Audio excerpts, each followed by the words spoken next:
ये आनंद की अनुभूति नहीं होगी।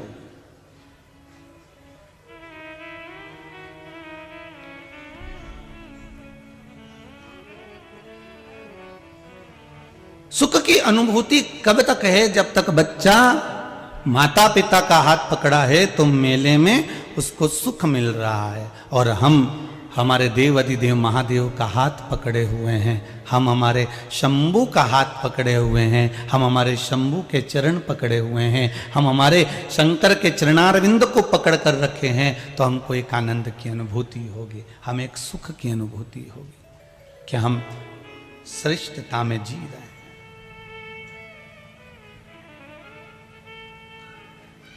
संसार में बहुत भीड़ है, काम लोभ विषय वासना अहंकार तृष्णा की, इसमें भटक मत जाना। 3 घंटे की कथा मिलती है, 11 बजे से 2 बजे तक चलेगी। कई परेशानियां बीच में आ सकती हैं, कहीं बच्चे चिल्लाएंगे, कहीं आवाज लगाएगा, कोई रोएगा, कोई चिल्लाएगा, कोई बुलाएगा, कोई कुछ करेगा। पर बाबा से लगन लगाने के लिए छत्तीसगढ़ में बहुत सालों के बाद ये योग लगा है शिव महापुराण का, इसको छोड़ना नहीं है। आग लगे बस्ती में अपन रहो, मस्ती में क्या किसको रोइए, चादर तान के सोइए, भगवत स्मरण में लगे रहो बस। और जितनी भक्ति कर सकते हो, जितना स्मरण कर सकते हो, उसको अपनी जिंदगी में उतारो, फिर मौका नहीं मिलने वाला। और आस्था चैनल पर जितने कथा श्रवण कर रहे हो, ये सोमवार की अष्टमी से भक्त शिव महापुराण की कथा चालू हुई है। शंकर के अन्य भक्तों का चरित्र हमें श्रवण कर कर शंकर के चरणारविंद का सुख प्राप्त करना।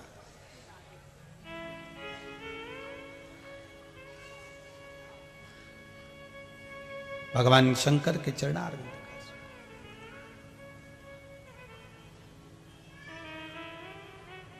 भगवान शिव की भक्ति, भगवान शंकर के चरणारविंद का रसस्वादन आप करो प्रयास, भगवान मिलेगा। महाराज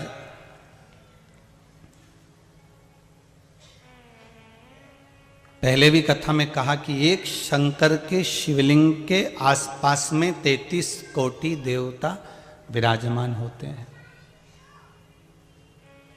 एक शिवलिंग के पास।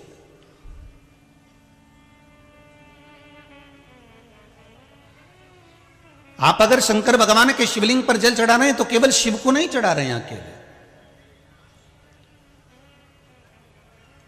आप केवल शंकर भगवान को जल अकेला नहीं चढ़ा रहे हैं। आप अगर शिव को जल चढ़ा रहे हो तो ये तुम्हारे ध्यान में रहना चाहिए कि हम शंकर को नहीं, हम 33 कोटि देवताओं को जल समर्पित कर रहे हैं। हम केवल शंकर को नहीं, भगवान शंकर के 13 बच्चों को भी जल समर्पित कर रहे हैं। हम केवल शंकर को नहीं, माँ जगत जननी जगदम्बा जगत धात्री माँ दुर्गा भवानी को भी जल समर्पित कर रहे हैं। केवल एक शिव नहीं है, ब्रह्मा विष्णु सदाशिव जानत अविवेका, स्वामी जानत अविवेका, प्रणव अक्षर के मध्य, ओम अक्षर के मध्य, यह तीनों एका, ओम हर हर हर महादेव। 3 एक शिवलिंग में ब्रह्मा भी है, विष्णु भी है, शिव भी है, तीनों एक शिवलिंग। और फिर कहूंगा छत्तीसगढ़ में इस भिलाई वासियों को तो कहूंगा, साथ में पूरे छत्तीसगढ़ वालों को और पूरे विश्व में, भारत की भूमि पर देश विदेश में जो शिव महापुराण की कथा ये 11 बजे से 2 बजे तक मोबाइल पर, फेसबुक पर, यूट्यूब पर और टीवी पर सुन रहे हैं, उनको भी कहूंगा आज अपने घर पर जाकर अपनी नजर उतरवा लेना, क्योंकि सोमवार की अष्टमी से शिव पुराण सुन रहे हैं। कहते हैं सोमवार की अष्टमी के दिन जो शिव महापुराण की कथा को श्रवण करता है और जो कामना कर कर कथा सुनता है उसकी मनोकामना बाबा पूर्ण कर देता है। आइए, ये सौभाग्य मिला है मां कामाख्या सेवा समिति को, ये सौभाग्य मिला है, इससे बढ़कर कोई सौभाग्य नहीं मिल सकता।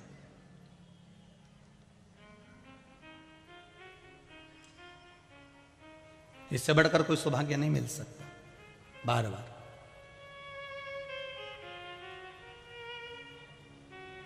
आज आपका मोबाइल पर कथा सुनना धन्य हो गया, मोबाइल सिद्ध हो गया है 18,000 का 20,000 का। आज उस पर भी एक बेलपत्री चढ़ा देना कि तेरी सिद्धता हो गई, आज तो सिद्ध हो गया हो कि मोबाइल पर कथा सुनकर आज मेरी सिद्धता हो गई है, आज मैंने कथा का रस तत्व ग्रहण कर लिया, आज धन्यता आया। भाई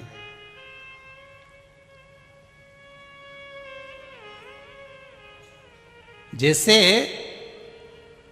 शिव में सब समाहित है, शंकर में सब है। एक राजा को बुलाओ, अपन कोई नगर के राजा को बुलाया आपने और राजा आया, तो राजा अकेला आ जाता है क्या? राजा अकेला तो नहीं आएगा ना, राजा आएगा तो उसके साथ में पूरी जितनी जितनी सेना है, जितने जितने मंत्री हैं, जितने जितने संतरी हैं, सब आएंगे, जो भी मंत्री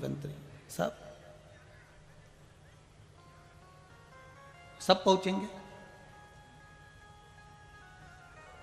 अगर कोई नेता को आपने बुलाया, कोई मंत्री को आपने बुलाया, कोई मुख्यमंत्री को, कोई प्रधानमंत्री को आपने बुलाया, तो पहले सारा प्रशासन वहां पहुंच जाता है।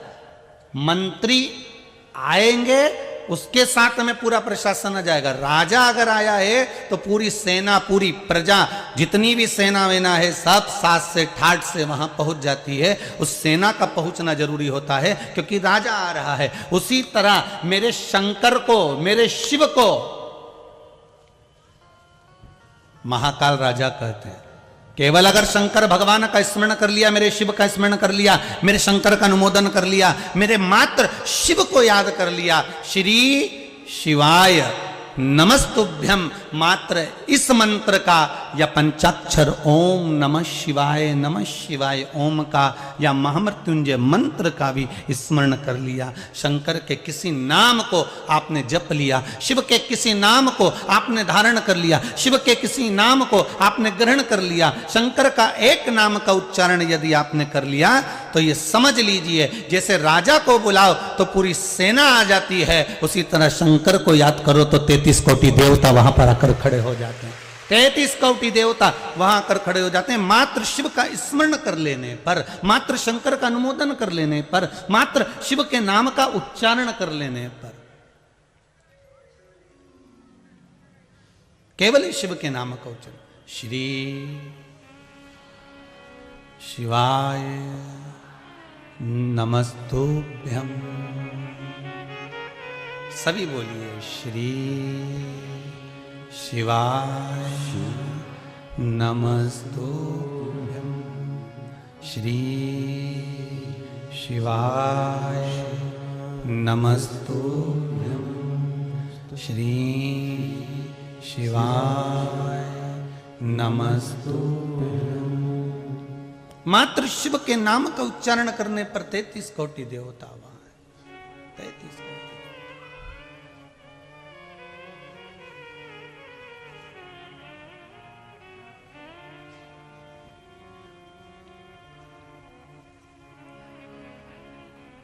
जैसे शिव ने डमरू बजाया और सब देवता वहां आ गए।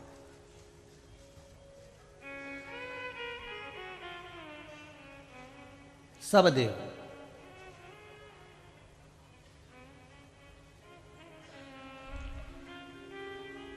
केवल शंकर के डमरू का नाद सुनकर सारे देव वहां एकत्रित हो जाते हैं। उसके नाम का मात्र स्मरण कर लेने पर सब समय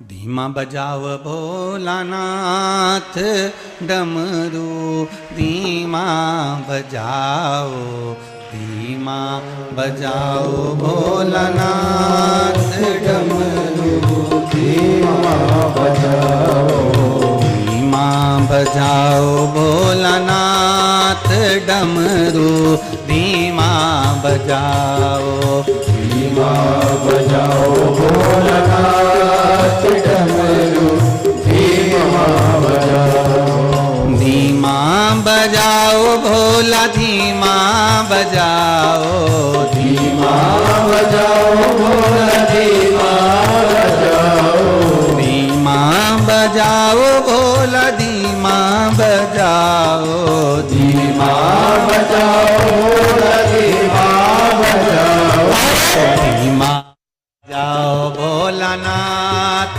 डमरू धीमा बजाओ, धीमा बजाओ भोलानाथ डमरू धीमा बजाओ। जो हो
डमरू की धुन सुन के ब्रह्मा जी आए, डमरू की धुन सुन के ब्रह्मा जी आए, डमरू की धुन सुन के ब्रह्मा जी आए, डमरू की धुन सुन के ब्रह्मा जी आए, ब्रह्मा जी आए संग ब्रह्मणी को लाए, ब्रह्मा जी आए संग ब्रह्मणी को लाए, अरे धीमा बजाओ भोलानाथ डमरू धीमा बजाओ, धीमा बजाओ भोलानाथ डमरू धीमा बजाओ, धीमा बजाओ भोलानाथ डमरू धीमा बजाओ, धीमा बजाओ भोलानाथ डमरू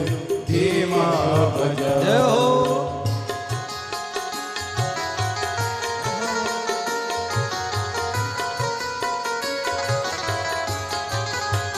भगवान की जय।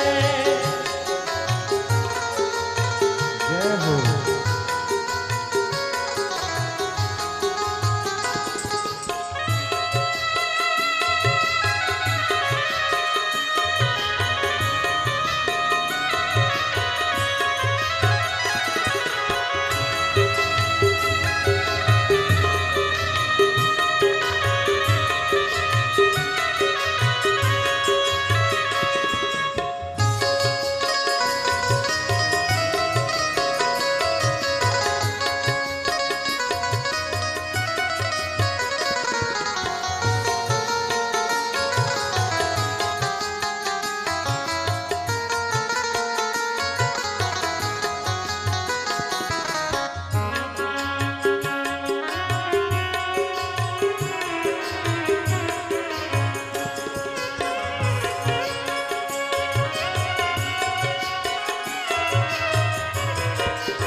डमरू की धुन सुन के राम जी आए, डमरू की धुन सुन के राम जी आए, राम जी आए संग सीता को लाए, राम जी आए संग सीता को लाए, अरे धीमा बजाओ भोलानाथ डमरू धीमा बजाओ, धीमा बजाओ भोलानाथ डमरू धीमा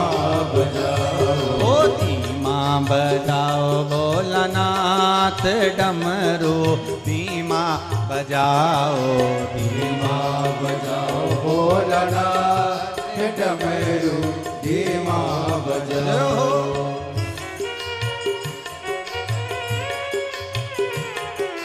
बोले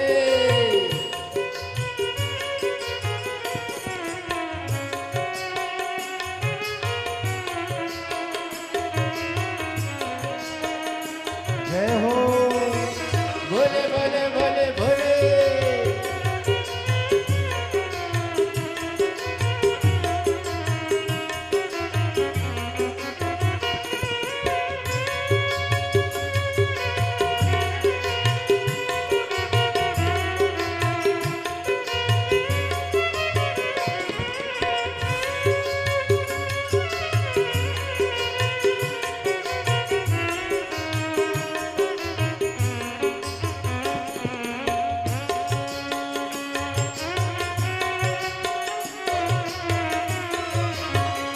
धीमा बजाओ भोलानाथ डमरू धीमा बजाओ धीमा बजाओ भोलानाथ डमरू धीमा बजाओ।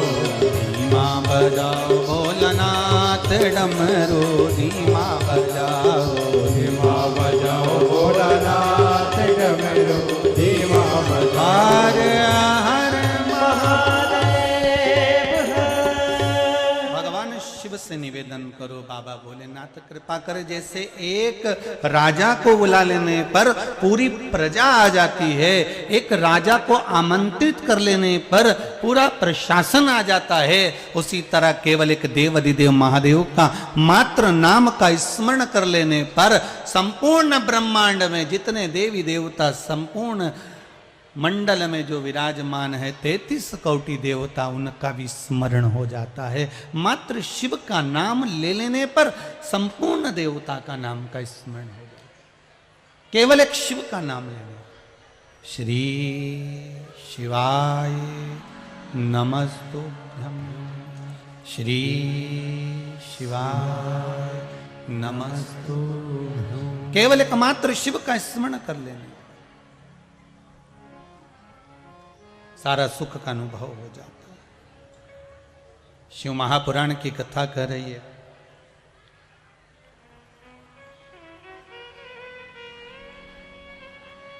चंचुला देवी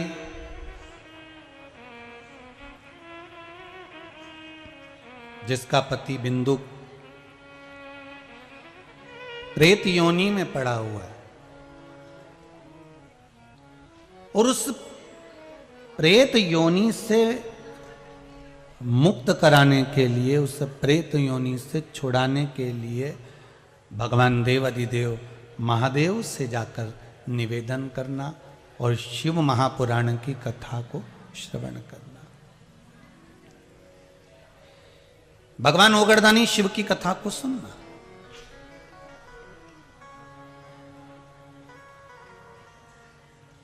भगवान शिव से निवेदन करना। बहुत सुंदर बात यहां पर कही है, आप भी ध्यान देंगे। यदि भगवान इस लायक आपको बनाए कि आपके द्वारा किसी का भला हो जाए, तो इससे बढ़कर भगवान का कोई एहसान नहीं होगा, कोई कृपा नहीं होगी। इससे बढ़कर कोई कृपा नहीं हो सकती, इससे बढ़कर कोई एहसान नहीं हो सकता।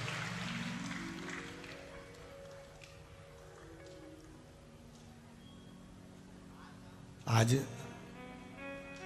मां कामाख्या सेवा समिति अगर कथा करा रही है और इतने भगत लोग अगर श्रवण करने के लिए आए हैं और इनको ये सेवा करने का मौका मिला है, टेंट लगवाना, बिछात व्यवस्था कराना, बिठाना, ये मौका मिला है, तो इन पर बाबा विश्वनाथ की और मां कामाख्या की कुछ कृपा होगी, इसलिए उसने ये कृपा कर इनको मौका दिया। आज के समय में किसी के पास समय नहीं है सब, और वो भी सवेरे 11 बजे से 2 बजे का जो समय है घर में पूरा काम का समय है, और उस बीच में आप ये पूरा पंडाल भर के बैठे हो, ये शंकर की ही कृपा है, उसके सिवा कोई नहीं कर सकता। सबके घर में काम पड़ा हुआ है, और कुछ तो केवल पराठा खा के ही आए होंगे। है? सबके घर में काम पड़ा है, ऐसा नहीं कि कोई नहीं पड़ा। और आधा तो बर्तन पड़ा होगा, आधा तो किसी ने स्कूल भेजा, नी भेजा, टिफिन बनाया, नी बनाया, चाय भी पी कि नी पी कुछ नहीं कह सकते। और बस एक बात जरूर कह सकता हूँ कि स्नान करा होगा, बस ये पक्का है। इसके बाद जो भागा दौड़ी हुई है ना,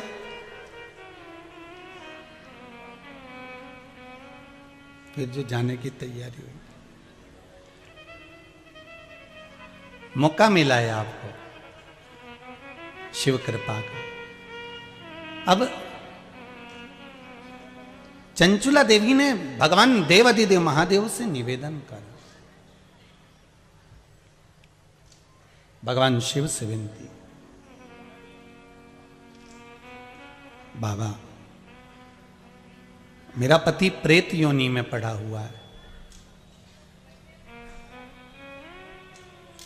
और मेरा पति अगर प्रेत योनि में पड़ा हुआ है तो उसकी मुक्ति का कोई उपाय बताइए। भगवान अगर मानव का शरीर दे, भगवान अगर मनुष्य का शरीर दे और किसी के काम आ जाए तो इससे बढ़कर कुछ नहीं। हम पहले भी कथा में कहे, या पापीड़ा मानव के शरीर से तो जानवर अच्छा है, पाड़ा मरता है तो उसकी खाल काम आ जाती है, शेर मरता है तो उसकी खाल काम आ जाती है, चीता मरता है तो उसकी ये खाल काम आ जाती है, बंदर मरता है तो उसकी खाल काम आ जाती है, सांप मरे तो उसकी खाल काम आ जाए। पर यह मनुष्य इतना पाप करता है कि मरने के बाद इसमें आग लगाना ही पड़ती है, ये किसी काम की नहीं होती ये खाल, इसको तो आग लगाना ही पड़ेगा, क्योंकि ये किस काम की है, काम क्या करे ये मनुष्य की खाल। हाँ, कहीं किडनी लीवर आंख मांख हो तो लोग निकाल भी ले, ये चमड़ा किस काम का। हाथी मरे तो उसकी चमड़ी काम आ जाए, शेर मरे तो उसकी चमड़ी काम आ जाए, चीता मरे तो उसकी चमड़ी काम आ जाए, हिरण मरे तो उसकी चमड़ी काम आ जाए।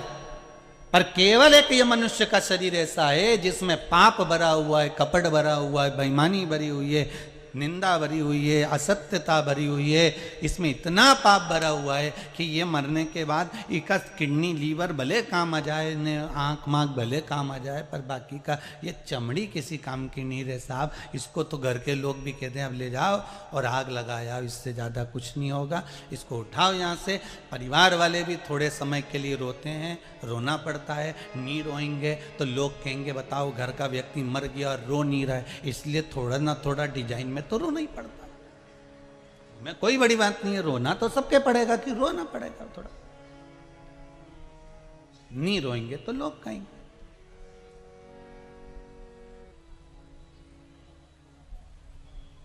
संसार में आए हो तो संसार के रीत रिवाज में रहना पड़ेगा। अच्छा, हम ये भी नहीं कहते कि तुम बहुत बड़े संत बन जाओ, बहुत बड़े साधु बन जाओ, बहुत बड़े सन्यासी बन जाओ, बहुत बड़े तपस्वी बन जाओ, बहुत बड़े साधक बन जाओ, बहुत मुश्किल है। भिलाई में रहते हो, कोयला और लोहे का काम ज्यादा है, बोलो तो सही है कि गलत है? कोयला और लोहे का काम ज्यादा है। कितना भी अच्छा कपड़ा धोके ने फ्लैट के बाहर टांग दो, उनमें थोड़ा ना थोड़ा काजल तो लगी जाता है। उसी तरह संसार कोयले की खान है, इसमें आप कितना भी बचने का प्रयास करो पर झूठ कपट छल बेईमानी प्रपंच थोड़ा ना थोड़ा तो टच कर ही लेता है। फिर भी चिंता मत करना, अगर कपड़े पे थोड़ी कालोच लग भी जाए तो सूखने के बाद कपड़े को झटकार देना तो वो कालोच झड़ जाएगी, कपड़े पर लग नहीं पाएगी। उसी तरह अगर कहीं इस मन में काम लोभ आसक्ति व्यसन वासना तृष्णा कुछ आ भी जाए तो शंकर को पकड़ लेना, शिव को पकड़ कर एक बार मन को शंकर के नाम से झटक देना। आया किसी ने पत्र में लिखा है, बड़ा सुंदर बात लिखी है।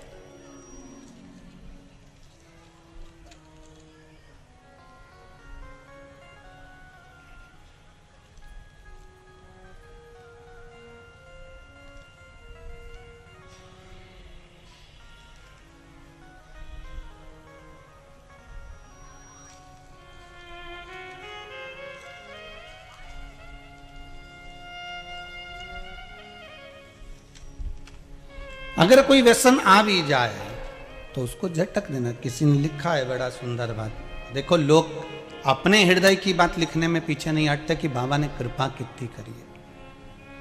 पूर्णिमा राजपूत, कबीर धाम, कवर्धा, छत्तीसगढ़ से आई हूं। कहां बैठी हैं दीदी? हाथ उठाएंगे? आप ही हैं? दोनों हाथ ऐसे कर दीजिए। हर हर। दीदी आपने लिखा है, गुरुदेव मेरा पति बहुत शराब पीता था, लेकिन देखो मेरा पति बहुत शराब पीता था गुरुदेव, बहुत जगह जगह जाकर प्रयास करा कि शराब छूट जाए, ये शराब नहीं पिए, बहुत प्रयास किया पर कहीं कोई लाभ नहीं मिला। गुरुदेव एक शमी पत्र का श्रृंगार करने का उपाय आपने बताया था, इस पत्र में दीदी ने लिखा है। उस उपाय को करा, थोड़ा इसको सही करो, उपाय को करा, करने के बाद बाबा की ऐसी कृपा हुई कि मेरे पति ने शराब पीना छोड़ दिया, अब शिव भक्ति में लगा हुआ, शिव भक्ति में लगा हुआ। बैठो दीदी बैठो। श्री शिवाय नमस्तुभ्यम। इसी को कहते हैं झटकना। ये नहीं है कि कालोच लगेगी, नहीं लगेगी, पर उस कालोच में लगने पर अगर कपड़ा सूख जाए और कालोच लग गई तो थोड़ा सा झटकने में वो बाहर निकल सकता है, थोड़ा सा झटकने। शिव महापुराण की कथा कर रही है। आपके जीवन में भी आप अगर शंकर का स्मरण कर रहे हो, शिव नाम का जाप कर रहे हो, दुनिया के लोग कहते हैं शंकर की भक्ति से क्या प्राप्त होता है, बस यही खुशी मिलती है। शिव महापुराण की भक्ति में सबसे ज्यादा खुशी इस बात की मिलती है कि लोग जब अपना पत्र भेजते हैं और कहते हैं गुरुदेव हम इतने सालों से तकलीफ में थे और बाबा ने जो हमारा हाथ पकड़ा, आज भगवान शंकर ने वो कृपा कर दी। एक व्यक्ति अगर सुधरा है, मदिरा के नशे से पीछे हटा है, तो मुझे विश्वास है कि उसके घर को सुधरने में देरी नहीं लगेगी, उसके घर को सुधरने में देरी नहीं लगेगी। एक माता ने अपना पत्र लिखा है, उस पत्र में लिखा है कि गुरुजी मैं और मेरा पति दोनों नौकरी करते थे प्राइवेट, और अब पत्र ढूंढना पड़ेगा दादा, दोनों प्राइवेट नौकरी करते थे और नौकरी करने के बाद कोरोना महामारी में उनकी भी सर्विस चली गई और मेरी भी सर्विस चली गई। कहाँ बैठे हैं देखो, पत्र ढूंढना पड़ेगा, कहीं बैठे हो तो खड़े हो जाना। वो हाँ ये नाम मिल गया, श्रीमती नीतू वर्मा, रायपुर छत्तीसगढ़ से आई हैं कथा सुनने के लिए। जहां बैठी हो हाथ उठाइएगा। श्रीमती नीतू जी वर्मा, आप ही हैं बहन? दोनों हाथ उठा दो एक बार। हर हर महादेव। आपने लिखा है दीदी मैं और मेरा पति दोनों प्राइवेट जॉब करते थे, कोरोना महामारी में दोनों की सर्विस चली गई और दोनों की सर्विस गई। आपकी कथा सुनते सुनते मेरे पति मुझसे कहते हैं कि गुरुजी कहते हैं कि भगवान पर विश्वास रखकर कोई भी काम चालू करो, शंकर जी का नाम लेकर, पीछे नहीं हटने देगा भोले बाबा। और मेरे पति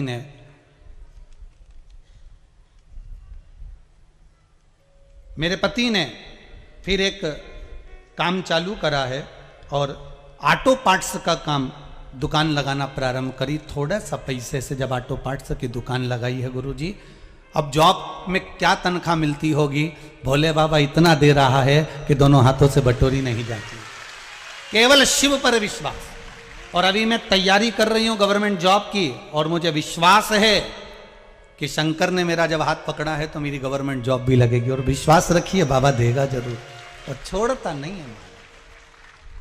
बैठो दीदी बैठो। श्री शिवाय नमस्तुभ्यम। शिव स्मरण में अगर आपने कुछ करा है, भगवान की भक्ति को धारण कर कर अपनी चित्त वृत्ति में अगर उतारा है, तो शिव देने में तो पीछे नहीं हट सकता, वो पीछे हटेगा नहीं। तेरे दरबार की बाबा निराली शान देखी है, तुझे देते नहीं देखा पर झोली भरी देखी है। हे शंभु, आज तक आपको कभी किसी के दरवाजे पर देते नहीं देखा, पर जब जब दुनिया पर दुख पड़ा, और केवल दुनिया पर नहीं, देवताओं पर भी अगर दुख पड़ा, देवताओं पर भी अगर दुख का कहीं काल मंडराया, तो उस जगह पर मेरा महाकाल आकर खड़ा हुआ है। अगर कहीं दुख सामने आकर खड़ा भी हो गया, तो मेरा कालों का काल महाकाल वहां खड़ा हुआ है। मेरा काल अधिपति वहां खड़ा हुआ है। अगर कहीं दुख है, तो मेरा शंभु भी वहां,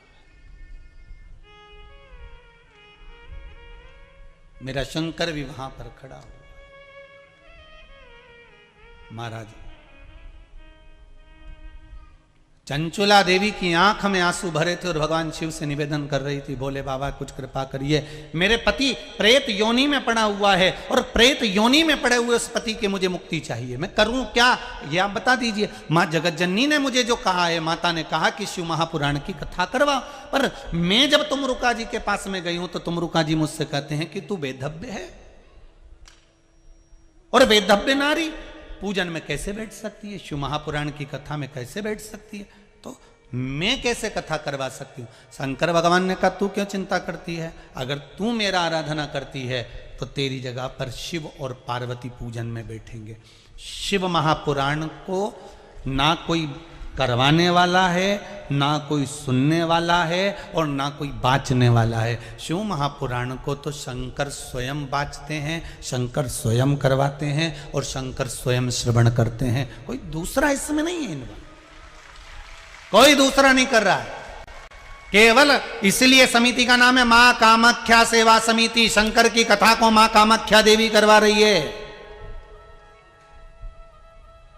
शिव की कथा को मां जगदम्बा स्वयं करवा रही है, शिव की कथा को शंकर स्वयं करवा रहे हैं और स्वयं सुनवा रहे हैं। इसमें केवल यहां कामाख्या समिति का नाम नहीं है, यहां आप सबका विश्वास, कहीं ना कहीं आपने पशुपति व्रत करा होगा, कभी ना कभी शंकर जी का एक उपाय आपने करा होगा, तो शंकर ने आपके उपाय के फल स्वरूप ये शिव महापुराण की कथा भिलाई में दे दी है। ये शिव के कृपा से प्राप्त हुई है, शंकर की कृपा से, कहीं उसकी कृपा से हमको मिल गई है, और मिली है तो उसको आनंद लीजिए, उस फल का सुख, उस आनंद का सुख हमें प्राप्त हो।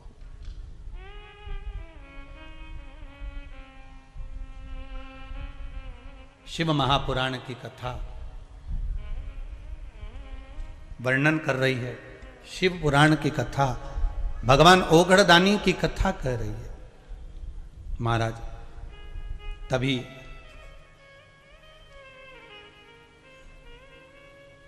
ओगड़दानी शिव की कथा कर रही है। भगवान शंभु, भगवान शंकर को केवल स्मरण कर लेने पर, केवल याद कर लेने पर 33 कोटि देवताओं का सुख प्राप्त हो जाता है।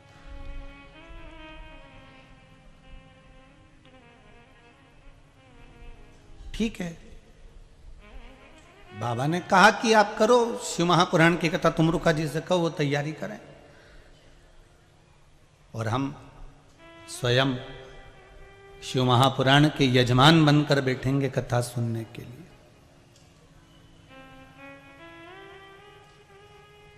हम स्वयं बैठेंगे कथा सुनने के लिए, आप करें तैयारी।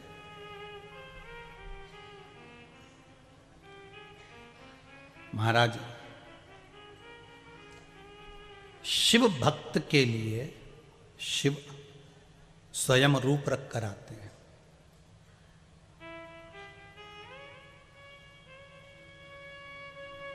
और कोई दूसरा रूप शंकर जी कभी नहीं रखे। फिर निवेदन करें, केवल एक कृष्ण के लिए गोपी का रूप रखा था, एक राम जी के लिए हनुमान का रूप रखा था, इसके सिवाय मेरे भोलेनाथ जी ने किसी की भी परीक्षा ली हो, किसी के दरवाजे पर भी गए हों, एक अपनी धर्म पत्नी पार्वती के कहने पर ब्राह्मण का रूप रखा था।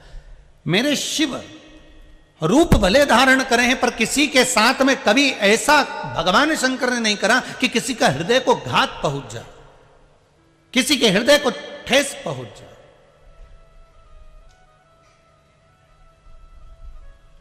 रूप जरूर रखे मेरे शंकर, रूप रखा है, पर किसी को घात पहुंचे, किसी को ठेस पहुंचे, ऐसा मेरा शंकर कभी कोई कर्म नहीं करा।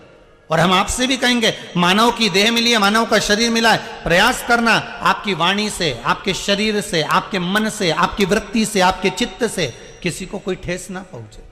अगर मनुष्य का शरीर आपने पाया है, मानव की देह मिली है, आप कहीं, पहले कथा में कहा, किसी मंदिर में दिया लगाएं ना लगाएं, किसी मंदिर में अगरबत्ती लगाएं ना लगाएं, किसी मंदिर में जाकर फूल चढ़ाएं ना चढ़ाएं, किसी मंदिर में जाकर आप पूजन करें ना करें, पर इतना जरूर करें कि किसी के नेत्रों में तुम्हारे कारण पानी ना आए, तुम्हारे कारण किसी के नेत्र में आंसू ना आए, तुम्हारे कारण किसी का हृदय ना दुखे, इसका विशेष ध्यान रखें। आप दिया लगाएं ना लगाएं, आप अगरबत्ती लगाएं ना लगाएं, आप पूजन करें ना करें, आप स्मरण करें ना करें, पर अपने कारण किसी का दिल ना दुखे, हमारे कारण किसी के हृदय को ठेस ना पहुंचे।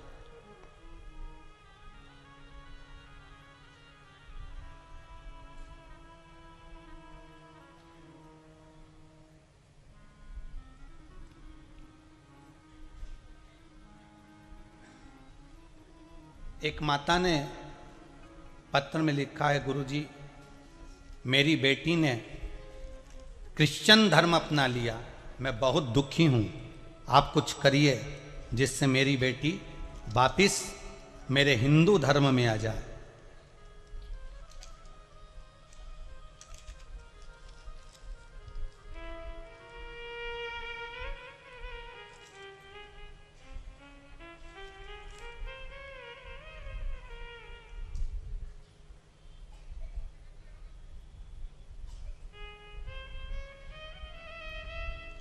पत्र में नाम तो नहीं लिखा है, पर पत्र में लिखा है, आप प्रयास करिए गुरुजी, मेरी बेटी ने ईसाई धर्म अपना लिया और मैं बहुत परेशान हूं, वो वापिस हिंदू धर्म में आ जाए, ऐसा कुछ प्रयास करिए। अभी हम कथा करने के लिए नवेगांव गए थे, नवेगांव में भी लोगों ने पत्र में लिख कर दिया कि ऐसा हुआ वैसा हुआ, हिंदू धर्म में वापिस सजाए, ऐसा प्रयास करिए। इसमें गलती बेटी की नहीं है, इसमें गलती हमारी खुद की है।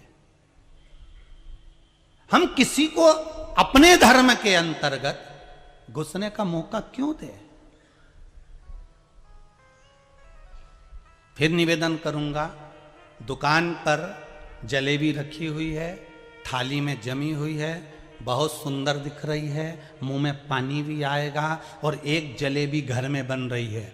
दोनों जलेबियों में सबसे अच्छी जलेबी आपको कहाँ की लगेगी? दुकान पर जमी हुई, दुकान पर रखी हुई, ऐसी जोरदार दिख रही है, कढ़ैया में से बाहर निकल रही है, चाशनी में से बाहर निकल रही है, वो इमरती, वो जलेबी, वो आपको दुकान पर रखी हुई जलेबी अच्छी लगेगी, खाने में आनंद आएगा। बाहर दुकान पर चाउमीन खाने में आनंद आएगा, बाहर दुकान पर पानी पतासा खाने में आनंद आएगा, बाहर दुकान पर तुम्हें पानी पूरी खाने में आनंद आएगा, और वही पानी पूरी घर में रखेगी, नहीं आनंद आएगा। वही चाउमीन घर में बनेगा, तुम्हें आनंद नहीं आएगा। वही जलेबी घर में बनेगी, तुम्हें आनंद नहीं आएगा। तुम्हें बाहर अच्छा लग रहा है, पर तुम्हें यह नहीं मालूम कि वो बाहर बनी हुई जलेबी पर जब कोई मोटरसाइकिल निकल कर जाती है, कोई 4 व्हीलर गाड़ी निकल कर जाती है, कोई बस निकल कर जाती है, सारी रोड की धूल उस जलेबी पर जम जाती है, उस चाउमीन पर जम जाती है, उस पानी पतासे पर जम जाती है। तुम्हें इसका अंदाजा नहीं है। उसी तरह तुम्हें दूर के ढोल सुहावने तो लगते हैं, पर अंदर प्रवेश करने के बाद जब दुख होता है तब सहन नहीं कर पाते हो। मेरा निवेदन है, अपने धर्म के भीतर रहकर अगर एक रोटी भी मिल रही है तो प्रेम से खाना, एक अन्न का दाना भी मिल रहा है तो उसको प्रेम से खाना, झूठी पत्तल पर मत जाना, जिंदगी नरक हो जाएगी। झूठी पत्तल पर ना जाना। प्रयास करो कि हम, आज दुनिया के लोग भले विरोध करते हैं कि सियोर वाले महाराज शंकर जी के मंदिर में पूजन करा रहे हैं, सियोर वाले महाराज काली मिर्ची चढ़वा रहे हैं, सियोर वाले महाराज जी ऐसा करवा रहे हैं, पर मुझे इस बात का गर्व होता है कि कम से कम मेरा हिंदू भाई शंकर के मंदिर में जाकर एक लोटा पानी तो चढ़ा रहा है। मुझे इस बात का गर्व होता है। गर्व मुझे एक ही बात का है कि मेरा हिंदू भाई मंदिर में जाना चालू कर दिया, शिव मंदिर में जल चढ़ाना चालू कर दिया, शंकर का अनुमोदन करना चालू कर दिया। आज मेरे बेटे बेटियां, आज मेरे नवयुवक टीम मोबाइल पर, व्हाट्सएप पर 50-50 हजार, 40-40 हजार लोग केवल मोबाइल पर, यूट्यूब पर कथा सुन रहे हैं। इसका मुझे गौरव महसूस होता है कि आज मेरा हिंदू धर्म बच रहा है इस शिव महापुराण की कथा से। आज अगर 10 को भी बचा लिया तो मुझे उसमें गौरव उत्पन्न होगा। बहुत है उतना मेरे लिए।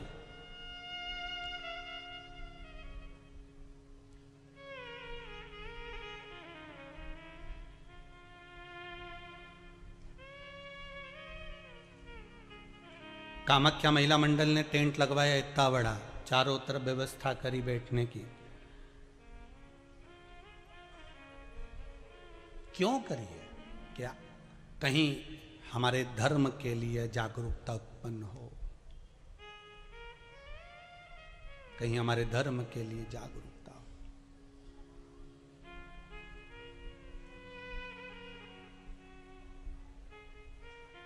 पहले दिन तो कामाख्या महिला मंडल को भी अंदाजा नहीं था कि तुम इतना आ जाओगा रे। उनको भी अंदाजा नहीं था कि तुम इतने पहुंच जाओगे। उनको तो लगा था इतना बड़ा टेंट है तो थोड़ा भरने में 2 दिन 3 दिन लगेगा, तब दूसरा टेंट और बढ़वा देंगे।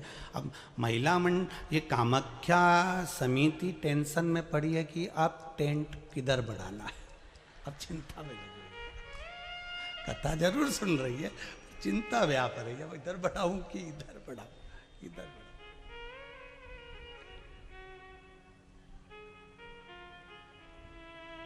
शिव कथा का सुख है। और जितने टेंट के अंदर हैं उतने टेंट के बाहर हैं, जितने अंदर हैं उतने बाहर हैं धूप में। बाबा की ऐसी कृपा। आप लोग दिल से कथा का रसास्वादन करिए, बस अपने जीवन को सार्थक बनाने का प्रयास करिए, अपने जीवन को सार्थकता दीजिए। शिव पुराण कह रही है, शंकर की कथा कह रही है, शिव स्मरण कह रहा है। महाराज कह दिया भगवान शिव ने, भगवान ओगढ़दानी भगवान शंकर कह रहे हैं, भगवान शिव कह रहे हैं। भगवान शिव की कथा कह रही है, तुम जाओ, तुम तुमरुका जी से कहो कि कथा प्रारंभ करें। मैं कथा श्रवण करने के लिए स्वयं आऊंगा और कथा स्वयं कराऊंगा, कोई दूसरा नहीं करा सकता।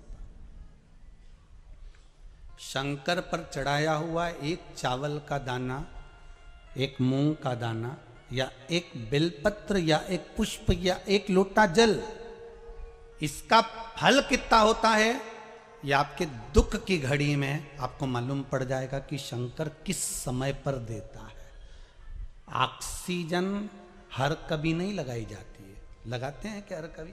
अरे जम के तो बोलो।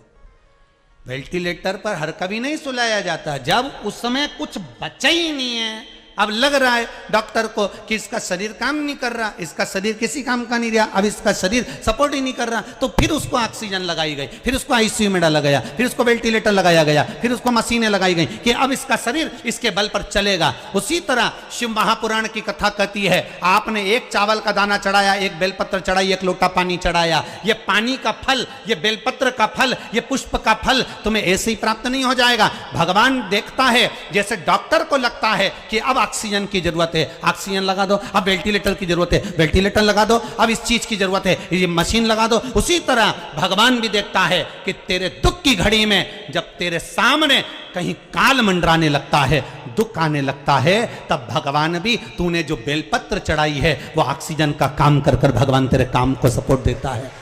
तूने एक लोटा पानी चढ़ाया है, भगवान कहता है ये मेरे लिए वेंटिलेटर के बराबर। तेरे को तकलीफ आएगी, तेरे को कष्ट आएगा, तेरी बीमारी बढ़ेगी, तेरे को अगर धन की जरूरत पड़ेगी, तेरे को दुख आएगा, तो समझ लेना तूने जो एक लोटा पानी चढ़ाया है वो तेरे सामने आकर खड़ा हो जाएगा। ये जल खाली नहीं जा सकता, ये बेलपत्र खाली नहीं जा सकता, ये एक पुष्प जो भगवान को चढ़ाया गया है ये खाली नहीं जा सकता। तू जो चढ़ाया है वो तुझे प्राप्त होगा,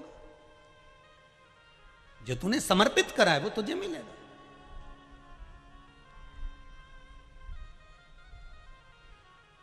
कई लोग कहते हैं शिव जी को चढ़ाया हुआ कैसे प्राप्त होगा, शंकर भगवान का कोई हम जो देते हैं, हम जो खर्च करते हैं, हम जो समर्पित करते हैं, उसका कुछ फल है?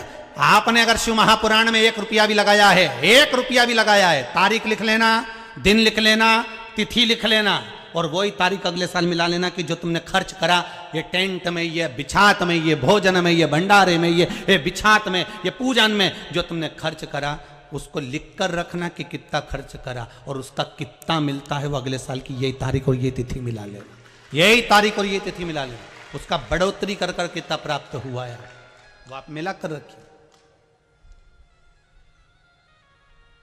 आपको कितना मिला वो बाबा ही जानता है, वो बाबा ही करने वाला। तेरा ही दिया मैंने खाया पिया है, तेरा शुक्रिया है, तेरा शुक्रिया है। मुझे भोले बाबा ने बहुत दे दिया है, तेरा शुक्रिया है, तेरा शुक्रिया है। मुझे बाबा ने जो दिया उसका धन्यवाद है। भक्त शिव महापुराण की कथा कह रही है, चंचुला भी भगवान शंकर की भगत नहीं थी, केवल एक बिंदुक नाम के ब्राह्मण की पत्नी, और वो भी कितनी विचित्र, पति चोरी का धन लेकर आता था वो उसका भोग करती थी। कभी शंकर जी के मंदिर में 1 लोटा पानी नहीं चढ़ाया उसने, कभी शिव जी के मंदिर में कभी उसने धोख नहीं लगाई, कभी शिव जी के मंदिर में उसने दिया नहीं लगाया, कभी शिव जी के मंदिर में जाकर उसने बेलपत्र नहीं चढ़ाई। वो तो बस केवल अपने वो धन जो पति लेकर आता था उसका भोग किया करती थी, केवल उसका भोग करती। कभी उसने सत्कर्म नहीं करा।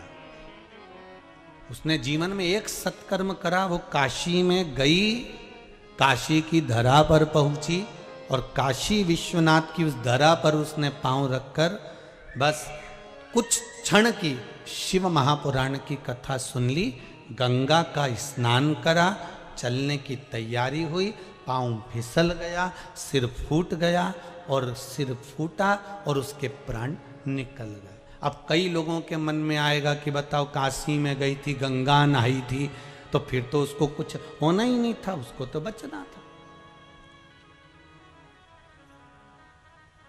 भगवान कभी बुरा नहीं करता, एक बात अपनी जिंदगी में उतार लो। वो जीवन में कभी किसी का बुरा नहीं करता, जिसका भी करा उसने अच्छा ही करा, बुरा करने का काम ही नहीं था उसके पास।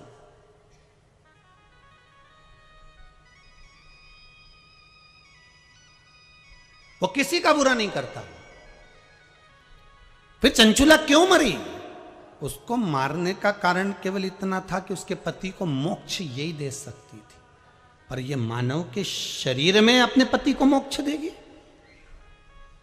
मानव के शरीर में उसको यह मालूम नहीं था कि मेरा पति प्रेत योनि में है, मेरा पति प्रेत योनि में पड़ गया, उसको नहीं मालूम था। वो तो जब प्राण छूट गए, जब जीवात्मा निकल कर जाने लगी तो उसको लगा कि मेरा पति तो नरक में पड़ा हुआ है, मेरा पति तो प्रेत योनि में पड़ा हुआ है। तब वो भगवान शंकर के दरवाजे पर जाकर रोती है, बिलखती है, माता पार्वती से निवेदन करती है कि मेरा पति प्रेत योनि में पड़ा है और मैं बैकुंठ में बैठी हूं, ये मुझे सुख सहन नहीं हो रहा, तुम मेरे पति का उद्धार कर दो। तब उसके चित्त में यह बात आई,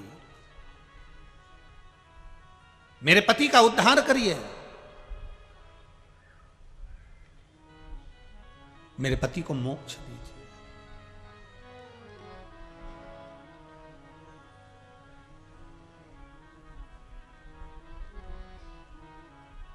महाराज, अगर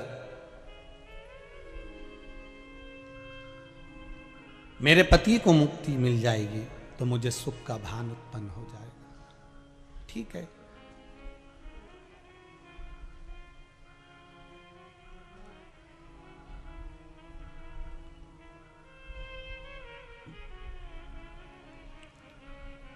मुक्तिता प्राप्त हो। शिव जी ने कहा ठीक है, करो, शिव महापुराण की कथा करो। तुमरुका जी बाच रहे हैं उसको। जिन तुमरुका जी का घोड़े का मुंह है, शरीर सुंदर है, मनुष्य का है, देवऋषि नारद जैसी वीणा है उनके हाथ में, एक हाथ में करताल है, वो तुमरुका जी है।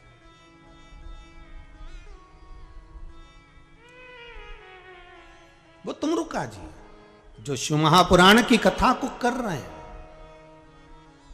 बाच रहे हैं, सुना रहे हैं।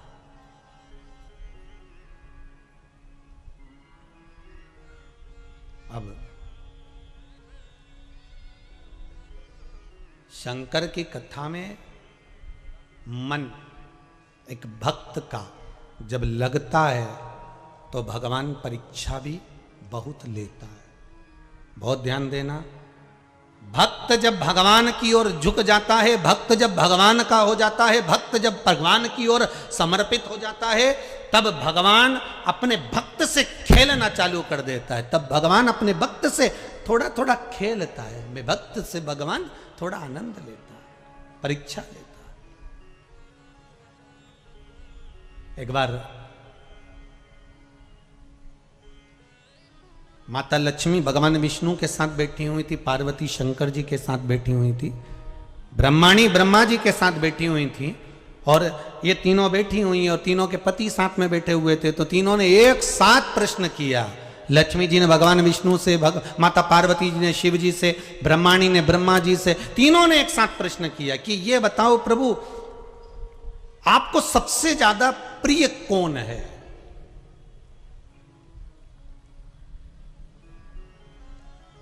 और प्रभु ये भी बता दीजिए कि आपसे बड़ा कौन है? अब भगवान से बड़ा कौन हो सकता है? आपसे बड़ा कौन है? तो भगवान विष्णु और भगवान शंकर और भगवान ब्रह्मा तीनों एक साथ बोल दिए, हमसे बड़ा हमारा भक्त होता है, हमारा भक्त हमसे बड़ा।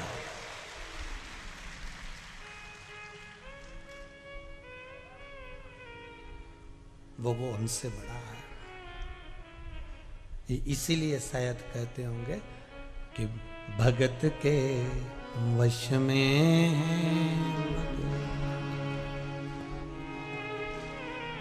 इसीलिए कहते होंगे भगत के वश में।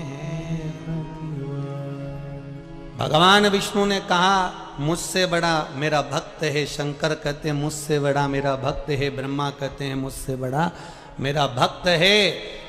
तो लक्ष्मी जी ने कहा कहने से पहले फिर विचार कर लो नारायण, कहने से पहले फिर सोच लो। आप कह रहे हो कि आपसे बड़ा आपका भक्त है, फिर सोच लो। अब भगवान विष्णु के मन में आया कि जब ये बार बार बोल रही है कि सोच लो सोच लो सोच लो, मतलब जरूर कुछ गड़बड़ी है। जरूर कोई गड़बड़ी है, होता है। एक नई नई बहू आई, सास ने उसको कहा बेटा एक एक दाना सही से बीनना हो चावल का। हाँ मम्मी। अब बहू कचौड़ी तल रही थी, सास फिर चिल्ला के बोली एक एक कचौड़ी सही से तलना हो। हाँ मम्मी। अब वो बेचारी प्रेस कर रही थी, सास फिर आ गई एक एक कपड़े में सही से प्रेस करना हो। हाँ मम्मी। अब आज बहू नहाने के लिए बाथरूम में गई, 3 घंटे निकल के बाहर नहीं आई। तो सास ने आवाज लगाया बेटा रोटी वोटी नहीं बनाना, तू बाथरूम में बैठी हुई है, क्या कर रही है? मम्मी एक एक बाल को शैम्पू कर रही हूं। अब उसकी सास ने दूसरी बार के नहीं बंद कर दिया कि एक एक कचौड़ी को सही से तलना, क्योंकि उसको मालूम है अगर बाथरूम में जाके बैठ गई तो 3-4 घंटा नहीं निकलेगी। अब वो भी कह देगी मैं तो एक एक नाखून को घिस रही थी साबुन से, फिर एक एक उंगली को घिसा, फिर हथेली को घिसा, फिर हाथ को घिसा, वो भी लग जाए। अब लक्ष्मी जी ने कहा कि आप ध्यान कर लो प्रभु, आपसे बड़ा कौन? भगवान विष्णु ने कहा भक्त। पार्वती जी ने भी पूछा आपसे बड़ा कौन, तो के भक्त। ब्रह्माणी भी कह रही है आपसे बड़ा कौन, तो ब्रह्मा जी के भक्त। तो इतने में पार्वती और ब्रह्माणी कुछ नहीं बोली, पर लक्ष्मी जी को तो कांटे से खून नहीं। लक्ष्मी जी को थोड़ा सा गुस्सा थोड़ा जल्दी आ जाता था, ये एकदम अचानक। ये होता है, जो अपने मायके से थोड़ा माल ज्यादा लाती है ना, वो अकड़ में रहती है, ऐसा रहता है। तो लक्ष्मी जी जब ब्याई थी ना भगवान विष्णु के साथ में, तो लक्ष्मी जी जब भगवान विष्णु के साथ ब्याई थी, तो समुद्र देवता ने कितना दिया था, रत्नाकर ने कितना दिया, रतन माणिक मोती सोना चांदी हीरा पन्ना अंबर पीतांबर सब लक्ष्मी जी के कन्यादान में दिया। तो लक्ष्मी जी को अहंकार रहता थोड़ा सा, तो लक्ष्मी जी ने कह दिया फिर विचार कर लो। भगवान विष्णु ने कहा कर लिया विचार, अच्छे से सोच लिया, सोच लिया। तुमसे बड़ा कौन? भगवान बोले भक्त। लक्ष्मी जी बोली ठीक है, अगर तुमसे बड़ा तुम्हारा भक्त है तो भक्त मेरा जेठ लगा। ठीक है, भक्त कौन लगा? लक्ष्मी जी का जेठ। अब लक्ष्मी जी उसकी क्या लगी? बहू। तो बहू जेठ से खुले सिर रहती है कि पर्दे में रहती है? जम के तो बोलो जरा। पर्दे में रहती है। इसीलिए जो भक्त होते हैं ना, इससे लक्ष्मी पर्दा कर रहती है इनके जीवन में। कई लोग कहते हैं हम मंदिर जाते हैं, हम भगवान का व्रत करते हैं, हम उपास करते हैं, हम ये करते हैं, पर भगवान हम ही को दुख क्यों देता है? लक्ष्मी जी पर्दे में, जेठ है भक्त, जेठ। थोड़ा भगवान विष्णु ने पूछा तुम कहना क्या चाहती हो?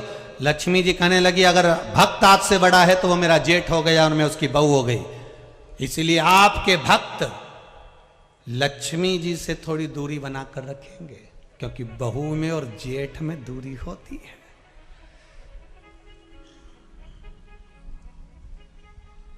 नारायण मन में सोचे हो गया कल्याण। अच्छा, पत्नियां प्रश्न बहुत करती हैं और इनके प्रश्न का उत्तर बहुत सोच समझ कर देना। जितने भेरू बैठे हैं इनसे निवेदन है, जो जब जब प्रश्न करे तब तब 50 बार सोचना कि उत्तर दूं कि नहीं दूं।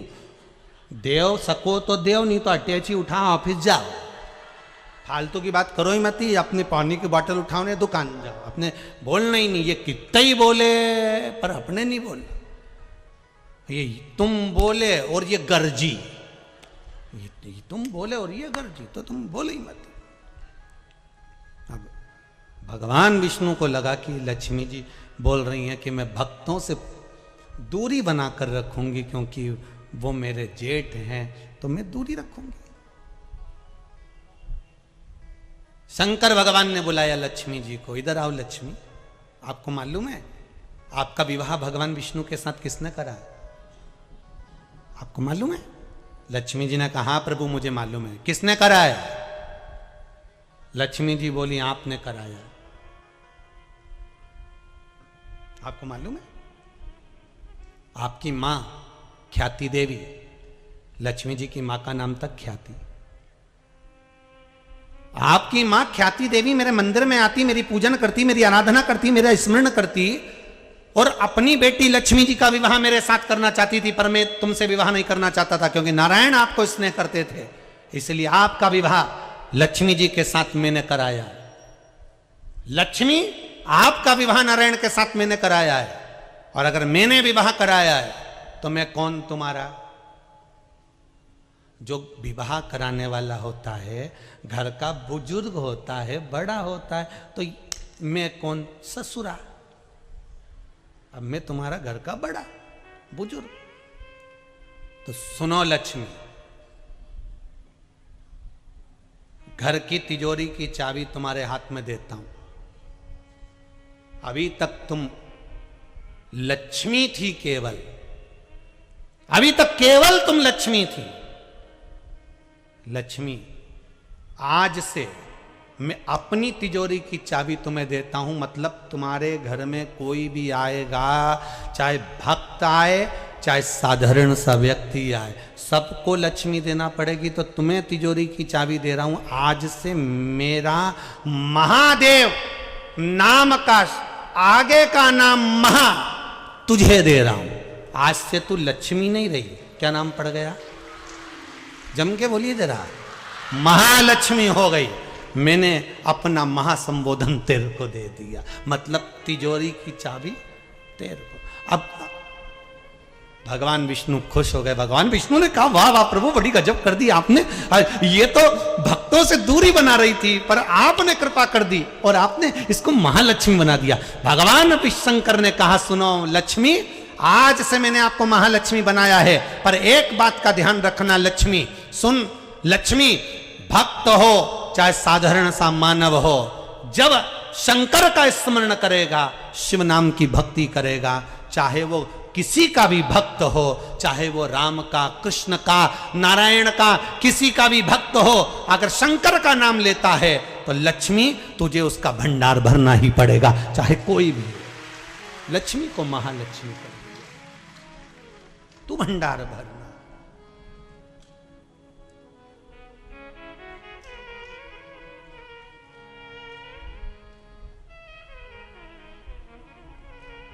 भक्त बड़ा जरूर है और है भगवान।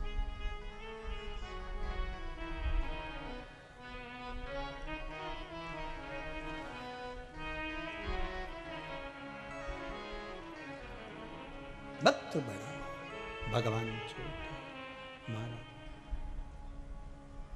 भगत के वश में है, भगत के वश में है भगवान।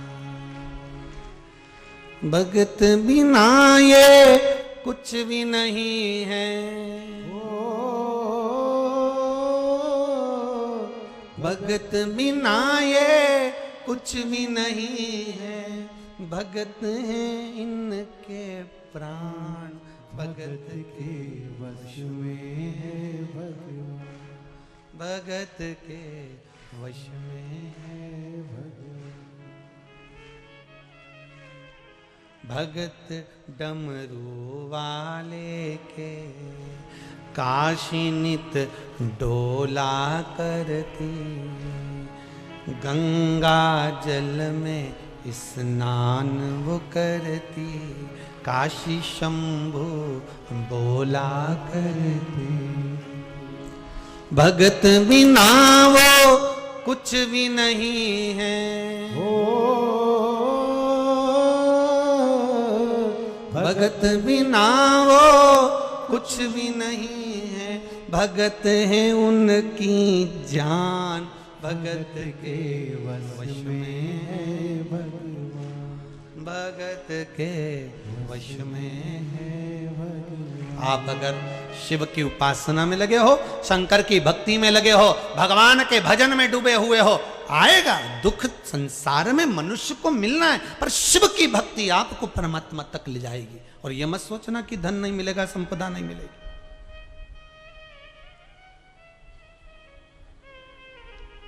कई लोग कहते हैं शंकर मुक्ति के देवता हैं, कई लोग कहते हैं शिव मुक्त कर देते हैं, शिव मोक्ष के देवता हैं। पर शिव महापुराण की कथा कहती है शंकर लक्ष्मी के भी देवता हैं। शिव का नाम लेने पर जितना जितना शंकर का हम नाम लेते चले जाते हैं, शिव भक्ति में हम जैसे जैसे डूबते चले जाते हैं, वैसे वैसे मेरा ओघड़दानी लक्ष्मी भी देते चले जाता है। वो कमी नहीं रखता, कमी नहीं रखता।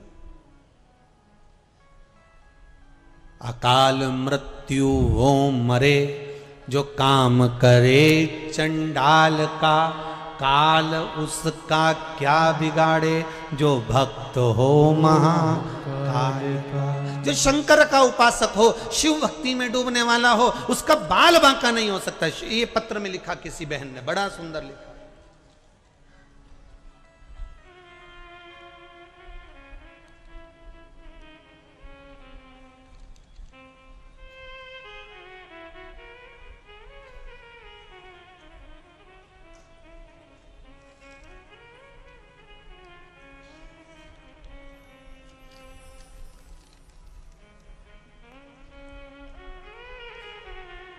में विद्या महोनिया महासमुंद छत्तीसगढ़ से आई हूँ गुरुदेव। कहाँ बैठी हैं?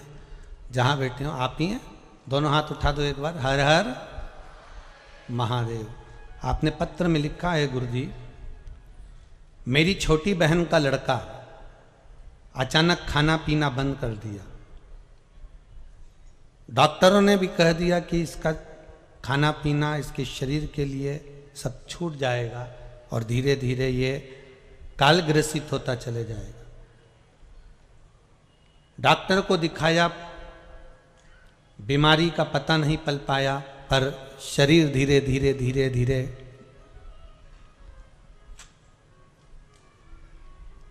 बिना भोजन के बिना कुछ खाने के छिन्न होने लगा। पर गुरुदेव पशुपति व्रत मेरी बहन ने शिव महापुराण की कथा में सुना था और करना प्रारंभ करा। उस व्रत का फल क्या होता है गुरुदेव? कोई मुझसे पूछे, आपने पत्र में लिखा है दीदी, बहुत बहुत धन्यवाद। आपने लिखा है उस व्रत का फल क्या होता है। पहला सोमवार का व्रत करा और मेरे उस बहन के बच्चे ने मुख में पहला निवाला लेना प्रारंभ कर लिया था। दूसरा व्रत करा, मेरी बहन के बच्चे ने एक रोटी खाई और तीसरा व्रत करा, वो अच्छे से भोजन करना चालू कर दिया। डॉक्टर भी आश्चर्य में पड़ गए कि इसका तो क्या होना था और कैसे रह गया। ये डॉक्टर भी आश्चर्य में। बैठो बहन, बहुत बहुत हर हर महादेव। शिव उपासना का फल किसको कहते हैं? शंकर की उपासना किसको कहते हैं? एक बहन ने और सुंदर पत्र लिखा है गुरु।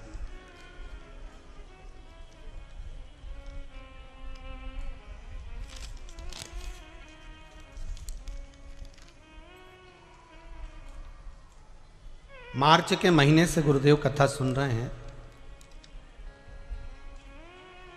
मेरे भाई की शादी नहीं हो रही थी।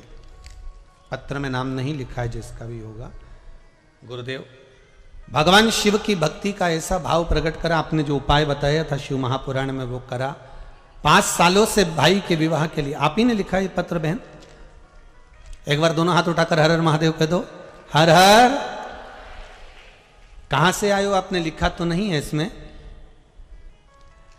पत्र में लिखा है मेरे भाई की शादी नहीं हो रही थी। 5 सालों से परिवार बहुत परेशान में था, विवाह नहीं हो रहा है। सबने कह दिया था विवाह होगा भी नहीं, पर ऐसी कृपा हुई, आपने जो उपाय बताया था वो करा और 3 महीने में मेरे भाई का संबंध पक्का हो गया और उसकी शादी जुलाई हो गई। हर हर। बैठिए बहन, बैठिए। बहुत बहुत धन्यवाद। हर हर। शिव कृपा किसको कहते हैं? शंकर का केवल अनुमोदन, शिव का केवल स्मरण। भगवान की भक्ति से जो सुख है वो सुख कहीं नहीं मारा।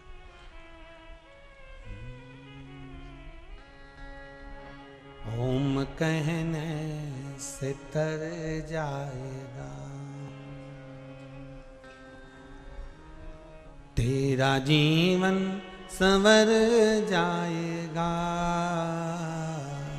शिव कहने से तर जाएगा तेरा जीवन, संवर जाएगा।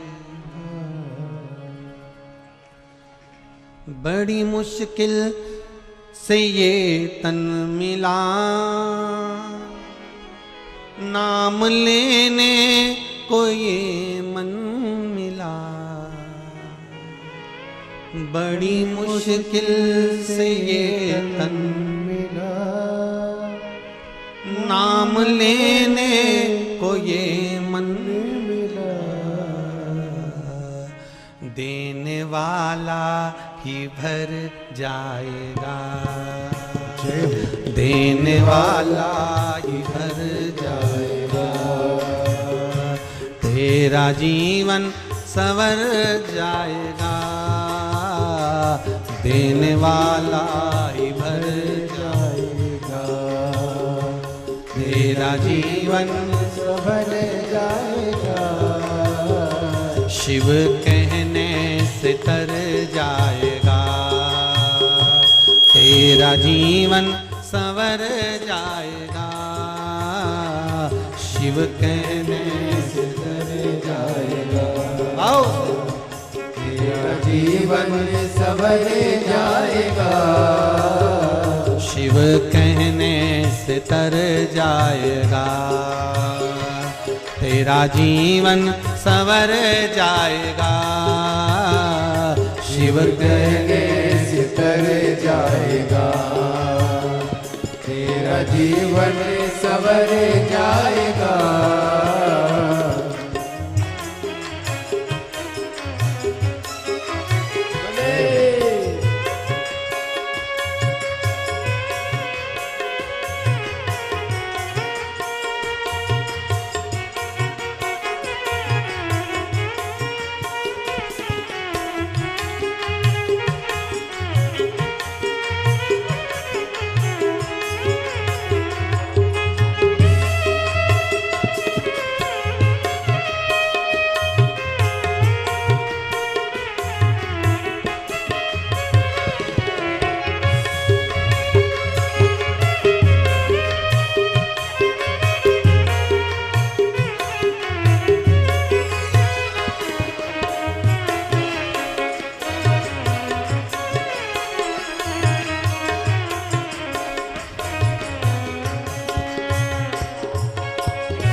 अपनी झोली को फैलाएगा, ध्यान शिव में जो लगाएगा।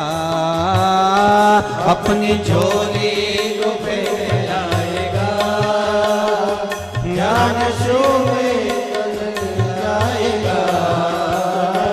अपनी झोली को फैलाएगा, ध्यान शिव में जो लगाएगा। अपनी झोली को फैलाएगा, ध्यान शिव में जो लगाएगा। ज्ञान तुझ में वो भर जाएगा, ज्ञान तुझ में वो भर जाएगा। तेरा जीवन संवर जाएगा, ज्ञान तुझ में वो भर जाएगा। तेरा जीवन संवर जाएगा। शिव कहने से तर जाएगा, तेरा जीवन संवर जाएगा। शिव कहने से तर जाएगा, तेरा जीवन संवर जाएगा।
बड़ी मुश्किल से ये तन मिला, नाम लेने को ये मन मिला।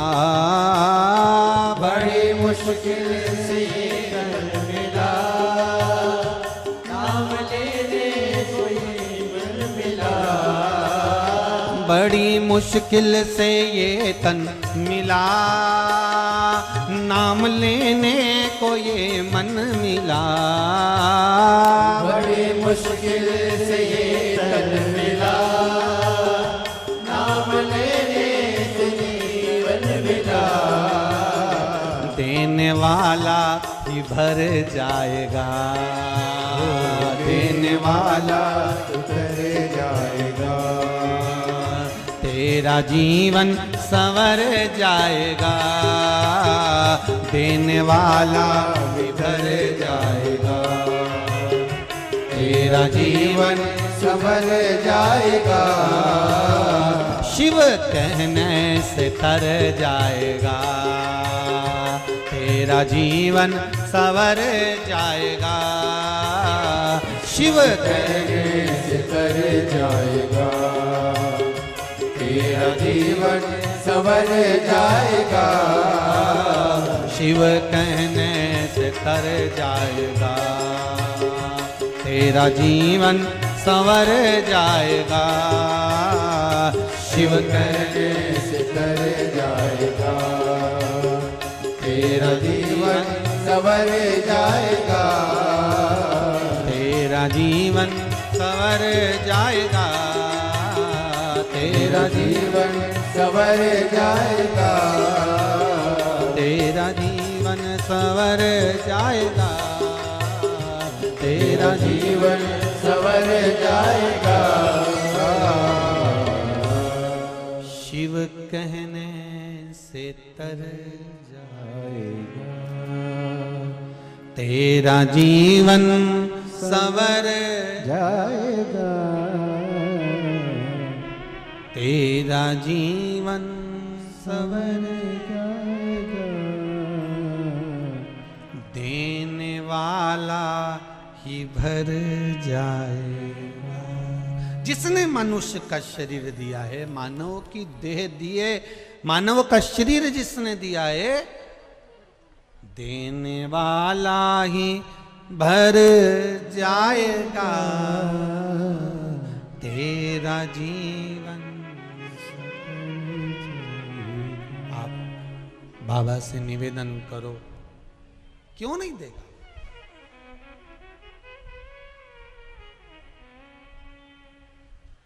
भक्त बड़ा कि भगवान? भक्त बड़ा। अब भक्त बड़ा तो जो भक्त भगवान की भक्ति में डूबा रहता है, शंकर भगवान राम जी की भक्ति में डूबते हैं। शंकर जी राम जी की भक्ति में डूबते हैं, और राम जी जम के बोलो शंकर जी की। राम जी शिव की भक्ति में और शिव राम की भक्ति। अब शंकर जी की भक्ति कौन कर रहे हैं? राम जी। तो शंकर जी से पूछा जाए कि कौन बड़ा, तो के भक्त बड़ा। तो शंकर जी के भक्त हैं राम जी, तो शंकर जी की निगाह में राम जी जम के बोलो बड़े हो गए। अब राम जी भक्ति कर रहे हैं शंकर जी की, तो राम जी की निगाह में भक्त बड़ा, तो भक्त शंकर हैं, तो राम जी की निगाह में बड़ा कौन है? शिव जी। मेरा ओघड़दानी बड़ा, मेरा शिव बड़ा। कृष्ण की निगाह में शिव बड़े हैं, शिव की निगाह में कृष्ण बड़े।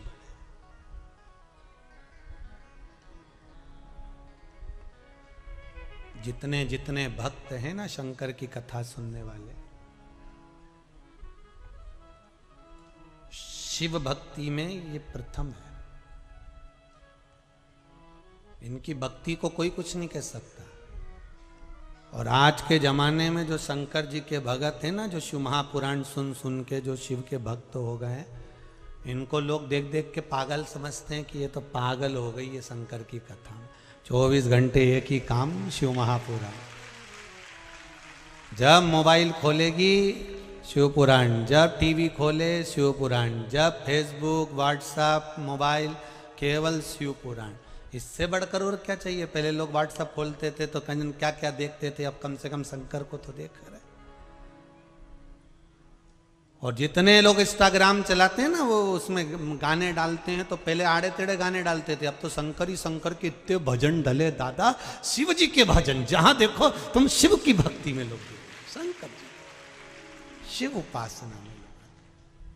अब इससे बढ़कर और क्या परिवर्तन चाहिए बोलो? अच्छा, ये कोरोना महामारी में सब कुछ बदला, तो भक्त भी बदले। जो कभी मंदिर नहीं जाते थे वो भी मंदिर जा रहे हैं, जो कभी भगवान का भजन नहीं करते थे वो भी भजन कर रहे हैं। इससे बढ़कर और क्या सुख चाहिए?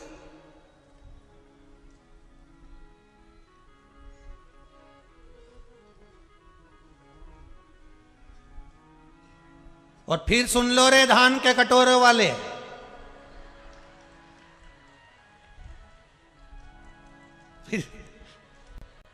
फिर सुन लो, इस्पात नगरी में रह रहे हो, लोहे की नगरी में, लोहा यहां पर बहुत बनता है। एक पहले कथा कही थी, लोहा सोचे कि मेरे बराबर कोई दम नहीं किसी में भी, तो लोहे से ज्यादा कठोर होती है अग्नि, जो लोहे को गला देती है। और अग्नि सोचे कि मैं कठोर, तो अग्नि से ज्यादा कठोर होता है पानी, जो एक लोटा डालते ही अग्नि को बुझा दे। और पानी सोचे कि मेरे बराबर कोई नहीं, तो उससे बड़ा कठोर होता है मनुष्य, लोटा में भर के डकार जाता है, इतना कठोर। तो मनुष्य सोचे कि मेरे बराबर कोई नहीं, तो मनुष्य भी ध्यान रखना तुमसे ज्यादा कठोर होती है बीमारी, जो अच्छे अच्छे पहलवान को भी निकल जाती है।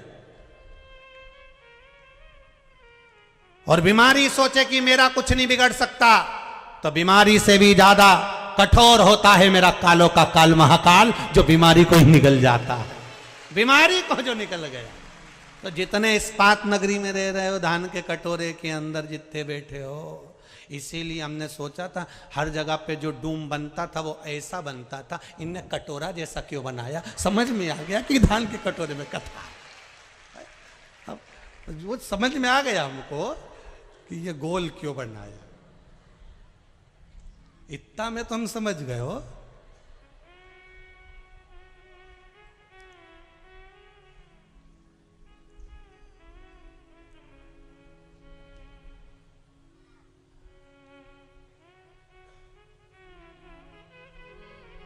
अब सवेरे सवेरे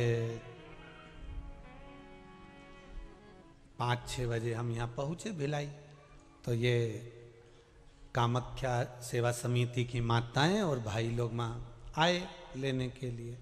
तो वो सब पाँव धो रही थी वहीं बस स्टैंड के पास में, वहीं चौराहे पे, और वो पुल के पास में सब पाँव धोए। तो वो एक दूसरे से के तू धो ले, फिर वो धोए, फिर वो धोए, फिर वो धोए। अब हमने कहा एक ही धो लो, बाकी का सब हाथ लगा लो। तो सबने हाथ लगाया, तो वो उसके पास में उसका भेरू बैठा था। अब सबने हाथ वो भेरू को लगा लिया। अब वो भेरू का हाथ लगाया, तो जो पास में बैठी थी उन्हें जो आंख से देखा तो सब पलट गए। हमने कहा जय हो मेरी कामाख्या मैया, गजब, जोरदार। तो भक्त भक्त होता, उसको भजन में कुछ शुद्धता ना रहा है। और शिव महापुराण की यही सबसे बड़ी आनंदता कि आपको आग लगे बस्ती में और अपन रहो, अपने मस्त रहिए। जो ज्यादा गाली दे, ताना दे, अपशब्द बोले, जो तुमको ताने पर ताना दे, तुम और जोरदार खजूर वाली चोटी बना और ऐसा बक्कल लगाओ ऐसा वाला, और फिर निकलो, जा बोलते रहे, बोले तो अपन तो अपनी भक्ति करो, शंकर के भजन में डूबे रहो, राम नाम कृष्ण नाम में डूबो, अपने क्या करना।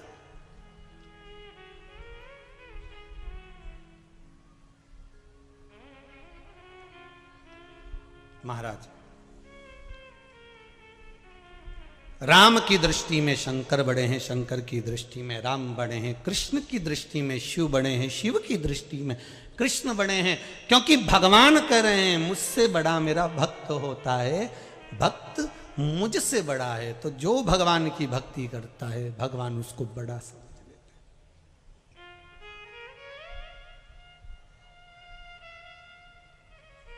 फिर वो कैसा भी भक्त हो। देवराज नाम का ब्राह्मण चोरी का धन लेकर शंकर जी के मंदिर में गया था। ब्राह्मण देवता कथा सुना रहे थे और एक क्षण की कथा उसके कानों में पड़ गई और वहां से वो चल दिया। अब जो ब्राह्मण देवता कथा सुना रहे थे उनको क्या मालूम था कि चोर है, वो तो भक्त समझ रहे थे।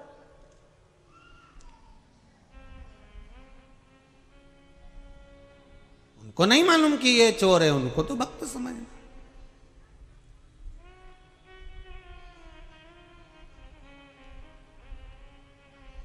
जैसे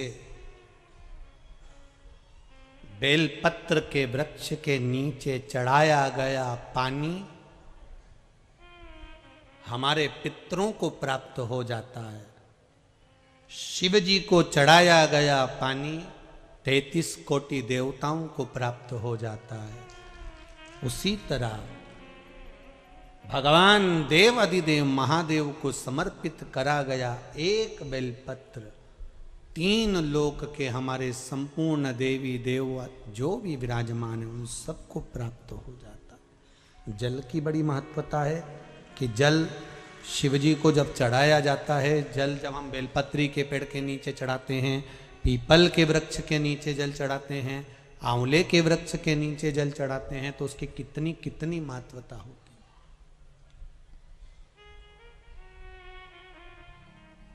उसकी कितनी मूलता है। दुनिया के लोग भले ना समझे पर उसमें पहले का नियम है हमारा। पहले जो भोजन होता था, भोजन बनता था, उसमें आंवले की खटास डाली जाती थी। आज के ज़माने में तो लोग टाटरी डाल दें, नींबू डाल दें, ये सब बात की बातें। आंवला इसलिए डालते थे क्योंकि हड्डियां मजबूत रहती थी। अब आज के समय में तो कहाँ लोग बस वो च्यवनप्राश मिल जाए आंवले का तो खा ले। पर नियम अगर माताएं बनाए कि आंवला नवमी पर आंवले के वृक्ष से आंवले लेकर आवे, आंवला नवमी के समय पर बहुत आंवले आते हैं तो उसके बाद में उसके पहले कभी भी ले आओ और आंवले इकट्ठे कर कर वही जब दाल सब्जी भाजी बनाओ उसमें पटक दो थोड़ा सा एक आध आंवला, तो उसका जो रस तत्व है शरीर की हड्डियों के लिए भी अच्छा। तो हमारे यहाँ बेलपत्री का वृक्ष, पीपल का वृक्ष, आंवले का वृक्ष, इन तीनों जगह पर जो जल चढ़ाया जाता है उसकी महत्वता भी हमारे यहां दर्शाई गई, उसकी महत्वता भी दर्शाई। एक अच्छी बात सुनो, बहुत बाबा की कथा में प्राप्त हो और जीवन का कल्याण हो। कभी किसी मकान का उद्घाटन कर रहे हो, किसी दुकान का उद्घाटन कर रहे हो, महाराज मकान का दुकान का आप उद्घाटन कर रहे हैं, उसको प्रारंभ कर रहे हैं, तो प्रयास करा करो कि पीपल के वृक्ष के नीचे की थोड़ी सी मट्टी, आंवले के वृक्ष की थोड़ी सी मट्टी, थोड़ी सी बेलपत्री के वृक्ष के नीचे की मट्टी, थोड़ा आंकड़ा जो आंख होता है जो शिवजी को फूल चढ़ता है सफेद आंख का, उसके नीचे की मट्टी, इन माटी को लाकर जहां नए मकान का मुहूर्त हो रहा हो या नए मकान में अपन जा रहे हों या उस मकान में कहीं पूजन आदि करा रहे हों, तो गाय के गोबर के साथ में, गौ माता का जो गोबर है, गौमूत्र है, उसके साथ में इन माटी को लेकर थोड़ा सा भाग लीप लेना चाहिए। क्यों? क्योंकि बेलपत्री के वृक्ष के नीचे लक्ष्मी जी का आवास है, पीपल के वृक्ष के नीचे नारायण और लक्ष्मी का आवास है, शनि का आवास, भगवान शिव का वास है। इसलिए शिव जी का एक नाम है पिपलेश्वर महादेव।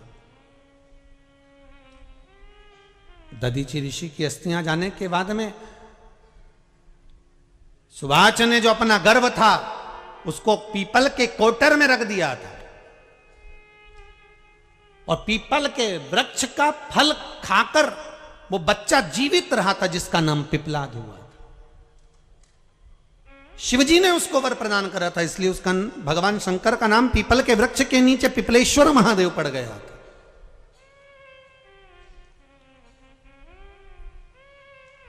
भगवान शिव का नाम पिपलेश्वर महादेव। तो यहां जो नारायण, भगवान विष्णु, भगवान ब्रह्मा, भगवान शिव आंवले के वृक्ष के नीचे विराजमान है अपनी अपनी संगनी के साथ, तो वहां की मिट्टी सुख प्रदान करती है। पीपल के वृक्ष के नीचे की मिट्टी सुख प्रदान करती है, बेलपत्री के वृक्ष के नीचे की मिट्टी सुख प्रदान करती है, हमको आनंद की अनुभूति करा देती है।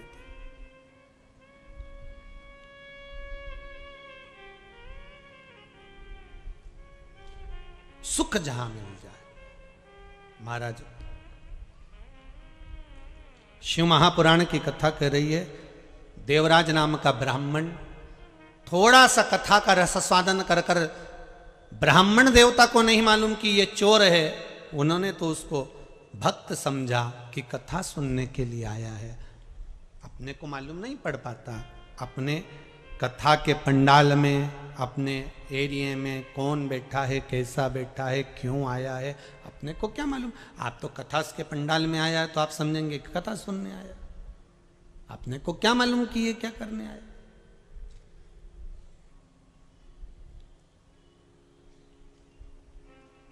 हमें अंदाजा नहीं है कि वो क्या करने के लिए आया, हमें तो अंदाजा इस बात का है कि वो कथा सुनने के लिए आया, कथा श्रवण कर रहा है। अब शिव महापुराण की कथा कहती है, देवराज को कथा सुनी, ब्राह्मण देवता ने अपने मन से बातचीत थी, पर देवराज का मन शिव महापुराण में नहीं लग पाया था। होता है ऐसा, कथा में जानकर बैठने वाला बैठ जाता है और उसका मन नहीं लगता। तो कई लोग कहते हैं गुरुजी आपने तो कथा कही, उसने नहीं सुनी, तो आपको कैसा लगेगा, उसने श्रवण ही नहीं करी। तो हमारा निवेदन फिर वही है,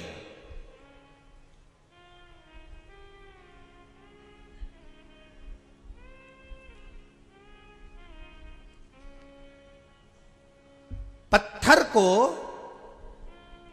पानी में डाल दीजिए, पत्थर नहीं गलेगा, पर सूर्य की तपन से पत्थर शीतल तो रहेगा। उसी तरह आप अगर कथा में जाकर बैठे हो, कथा श्रवण करने के लिए बैठे हो, तो यह पक्का है आपका मन लगे ना लगे, पर कम से कम 3 घंटे आप झूठ बोलने से, पाप करने से, छल करने से, बेईमानी करने से, प्रपंच करने से बचोगे तो सही। भले आपका मन कथा में नहीं लगे, भले आपका चित्त कथा में ना जाए, भले आपका मन कथा में नहीं पहुंच रहा, पर 3 घंटे आप सत्कर्म तो कर रहे हो, 3 घंटे कहीं पाप तो नहीं कर रहे, 3 घंटे आप झूठ तो नहीं बोल रहे, 3 घंटे आप बेईमानी तो नहीं कर रहे, 3 घंटे आप कथा में बैठकर कहीं झूठ प्रपंच तो नहीं कर रहे। इतना ही बच गए ना, वही बहुत है, उतना ही बहुत है बचना।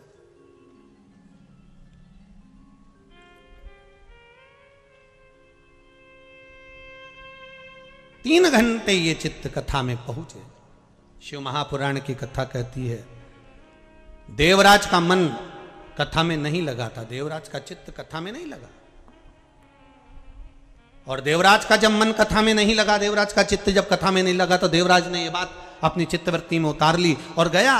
और मंदिर से बाहर निकलने के बाद एक बेलपत्री के पेड़ के नीचे उसका जब प्राण छूटे, एक बेलपत्री के वृक्ष के नीचे जब उसके प्राण निकले, तब भगवान शिव नंदी लेकर खड़े हुए थे। तो देवराज के मन में यह बात आ गई कि मैंने कथा सुनी नहीं,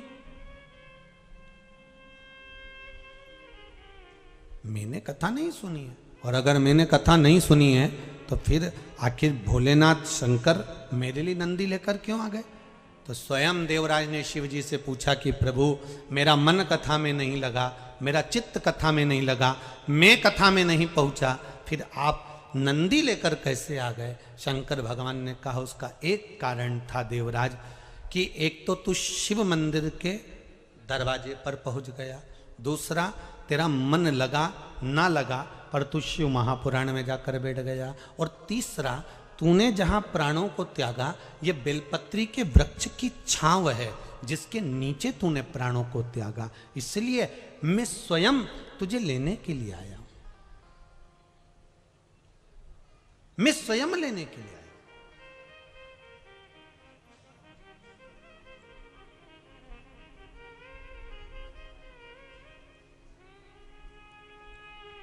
एक दान छोटा सा होता है और एक दान बड़ा सा होता है। बहुत अच्छी भाषा में समझिएगा इसको। आपने किसी को तुलसी का इतना सा पौधा दिया, आपने किसी को बेलपत्री का एक काली सी पॉलिथीन में इतना बड़ा पौधा दिया। एक जब वृक्षारोपण के लिए लोग देते ना, हमने साहब बेलपत्री के 1008 पौधे लोगों को दान दिए, हमने वृक्ष लगाने की प्रेरणा दी, हमने 50 पौधे दिए, कहीं कहीं हमने 30 पौधे दिए, कहीं कहीं समितियां हमने 20 पौधे दिए। उनसे निवेदन है, तुमने इतना इतना सा पौधा दिया, उसको पनपने में, उसको लगाने में, उसको संभालने में व्यक्ति की जिंदगी निकल जाएगी। अगर वही पौधा तुम बड़ा लेकर आते और अच्छा बड़ा सा पौधा जब तुम लाकर देते और वो लगाता तो उसको पनपने में भी जल्दी वो पनप जाता और उसका सुख भी लोगों को ज्यादा मिल जाता। अब इतना सा पौधा लेकर आए, पूछा पहले रेट कितने का है, तो कि ये 15 रुपए का, ये 20 रुपए का, और वो बड़ा वो 150 रुपए का, वो 200 रुपए का। तो तुमने सोचा पौधा ही तो देना है, इतना सा ले जाओ। जितने लोग आप लोग कथा में बैठे हो और जितने आस्था पर सुन रहे हो और जितने फेसबुक यूट्यूब पर सुन रहे हो, ईमानदारी से बोलना, आपको भी किसी ने पौधे दिए होंगे। जो इतने से पौधे दिए होंगे वो कितने दिन तक चले होंगे, तुम बोलो ईमानदारी से। टिके वो? ज्यादा नहीं टिके। 10-20 लगाए होंगे तो उसमें से 1-2 पनपे होंगे, वो टिकते ही नहीं।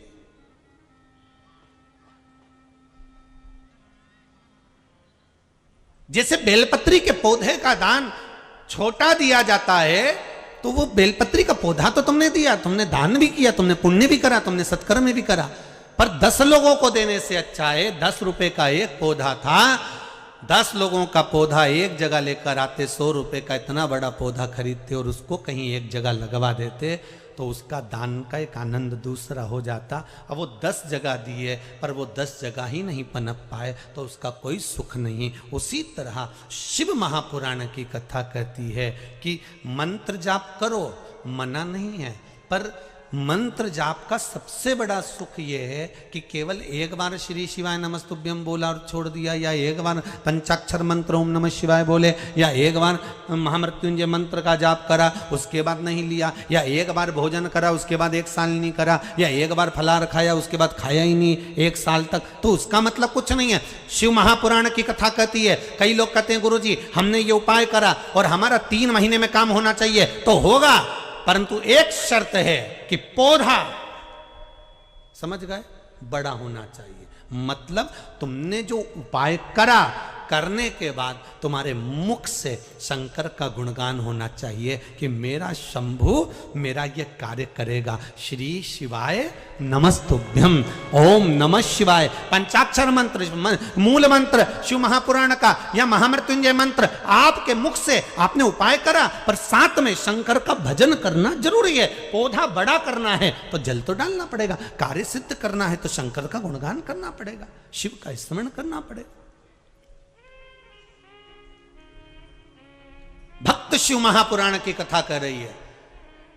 देवराज से भगवान शंकर कह रहे हैं कि तूने मेरे मंदिर में प्रवेश करा, पहला। दूसरा, शिव महापुराण की कथा सुनी। तीसरा, बेलपत्री के वृक्ष के नीचे प्राणों को त्यागा, ये तेरे को सुख दे गया, इसलिए मैं स्वयं तुझे लेने के लिए आ गया। शिव महापुराण की कथा कहती है अगर भूल से भी व्यक्ति शंकर जी के मंदिर के बाहर से भी निकल जाता है तो भी शंकर करुणा कर देते हैं साहब, तो भी शिव कृपा कर, मात्र भूल से निकल गया।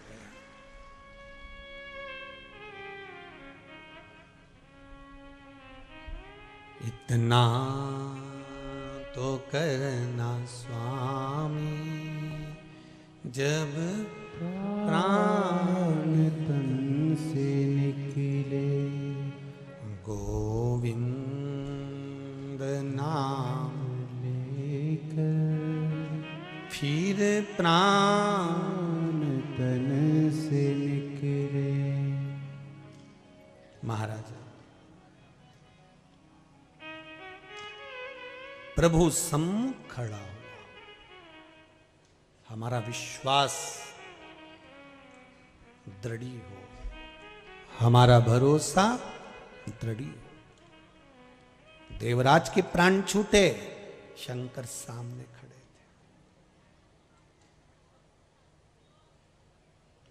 थे और भगवान से यही कहना है, लिखण वाले तू होके दयाल लिखना, मेरे नयन भीतर शिव का दीदार लिखना, मेरे नयन भीतर शिव का दीदार लिखना, जिभ्या पे लिखना नाम शंकर का, जिभ्या पे लिखना नाम शंकर का, कानों में शिव महा पुराण लिखना, हो कानों में शिव पुराण लिखना, मेरे हृदय अंदर शिव जी का प्यार लिखना, मेरे हृदय अंदर शंकर का प्यार लिखना। भगवान, अंतिम समय में अगर मेरे प्राण भी छूटे तो तेरा दर्शन हो।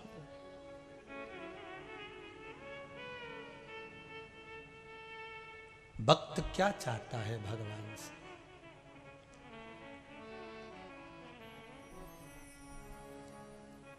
किसी ने पूछा, गुरुजी इतनी पुराण 18 पुराण की रचना वेद व्यास जी महाराज ने करी और 18 ही उपपुराण,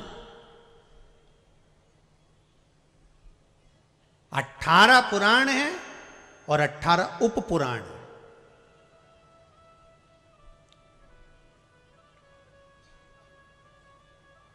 अब देखिए, 18 पुराण और 18 उपपुराण में किसी पुराण में उपाय नहीं लिखे, केवल शंकर भगवान की शिव महापुराण में वेद व्यास जी ने एक एक चीज लिख कर दे दिया कि ये चढ़ाना तो इससे ये फल मिलेगा।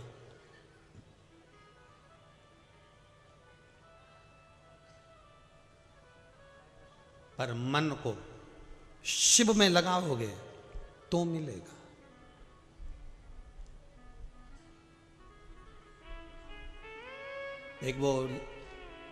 एक भगत बड़ी सुंदर लाइन गाते थे महाराज कि प्रीत करो सो ऐसी कर जो जैसे लोटा डोर, और गलो फसावे आपनो जी रे पानी पीवे कोई और, काना प्रीत निभाजो जी मने भूल सर मत जाना।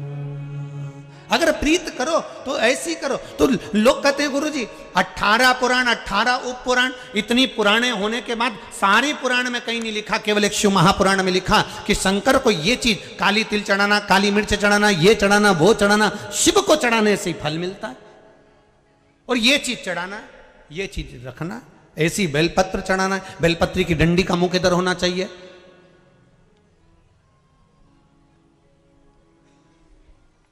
भगवान शिव को चावल चढ़ाना है आखा, नंदी को हरी मूंग चढ़ाना है, बेलपत्र चढ़ाना है। ये सब शिव महापुराण में वर्णन कर दिया।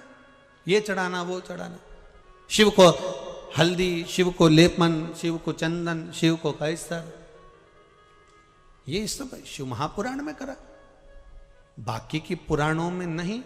तो वेद व्यास जी से अगर किसी ने पूछा हो या वर्णन करा हो तो हम तो एक ही बात कहेंगे, महाराज ब्रह्मा ब्रह्मलोक के देवता हैं, भगवान विष्णु वैकुंठ के देवता हैं, पर मृत्यु लोक के अगर कोई देव हैं तो वो महादेव हैं। मृत्यु लोक का देव महादेव हैं, तो मृत्यु लोक के इस देवता को लगा कि ये सब मेरी संतान है, ये सब मेरी औलाद हैं, और मेरे घर के बच्चे अगर दुखी रहेंगे तो मुझे दुख होगा। इसलिए शिव की कथा में सारे दुख का निवारण वेद व्यास जी ने लिख दिया कि सब दुख कटना का एक ही निवारण। शंभु शरणे पड़ी मांगू घड़ी रे हरि दुख काटो दया करी ने दर्शन। हे बाबा, हमारे दुख को मिटाने का केवल एक साधन हो सकता है, वो शिव की भक्ति है, शंकर का स्मरण है, शंकर का अनुमोदन है। कैसे मिलेगा शिव? हम घर से भाग जाएं शंकर को पाने के लिए, हम कहीं चले जाएं शिव को पाने के लिए? नहीं नहीं भाई। एक राजा एक घोड़े पर बैठकर गया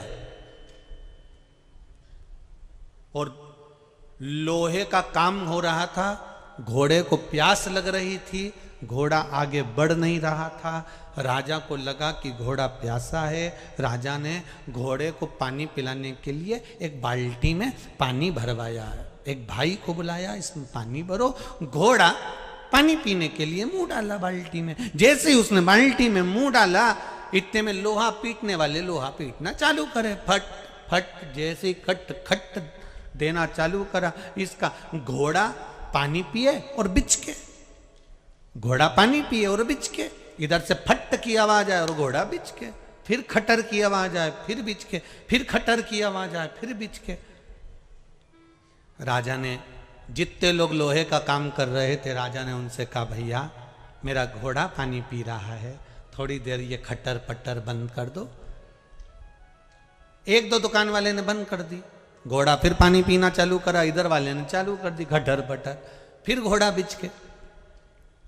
राजा फिर उधर गया, उधर वालों से कहा, भैया मेरा घोड़ा पानी पी रहा है, तुम ये खटर पटर बंद कर दो। घोड़े ने पानी पीना चालू करा, उधर वालों ने बंद करी, इधर वालों ने फिर चालू कर दी। राजा बड़ा दुखी हो गया। इतने में एक संत निकल कर जा रहे थे। संत ने कहा, महाराज क्या हुआ? घोड़ा पानी नहीं पी पा रहा है, ये खटर पटर के कारण। संत ने कहा, महाराज ये खटर पटर जिंदगी में कभी खत्म नहीं होने वाली, घोड़े से कह दो पानी पीना हो तो पी ले आए। अपने मन को इसी खटर पीटर में पानी पीने की आदत डाल लेना चाहिए। उसी तरह शिव महापुराण की कथा कहती है, ना हमें गंगा के घाट जाकर बैठना है, ना हमें नर्मदा के घाट जाकर बैठना है, हमें तो घर में रहना है और पूरी खटर पटर के साथ इस मन को शिव महापुराण में लगाना है, पूरे खटर पटर के साथ।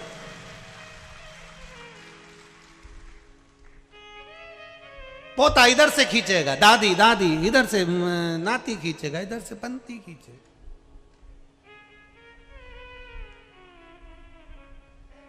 अरे भिलाई वालों को तो धन्यवाद है, तुम्हारे हमने ऐसा गार्डन कहीं नहीं देखा जो भिलाई में है।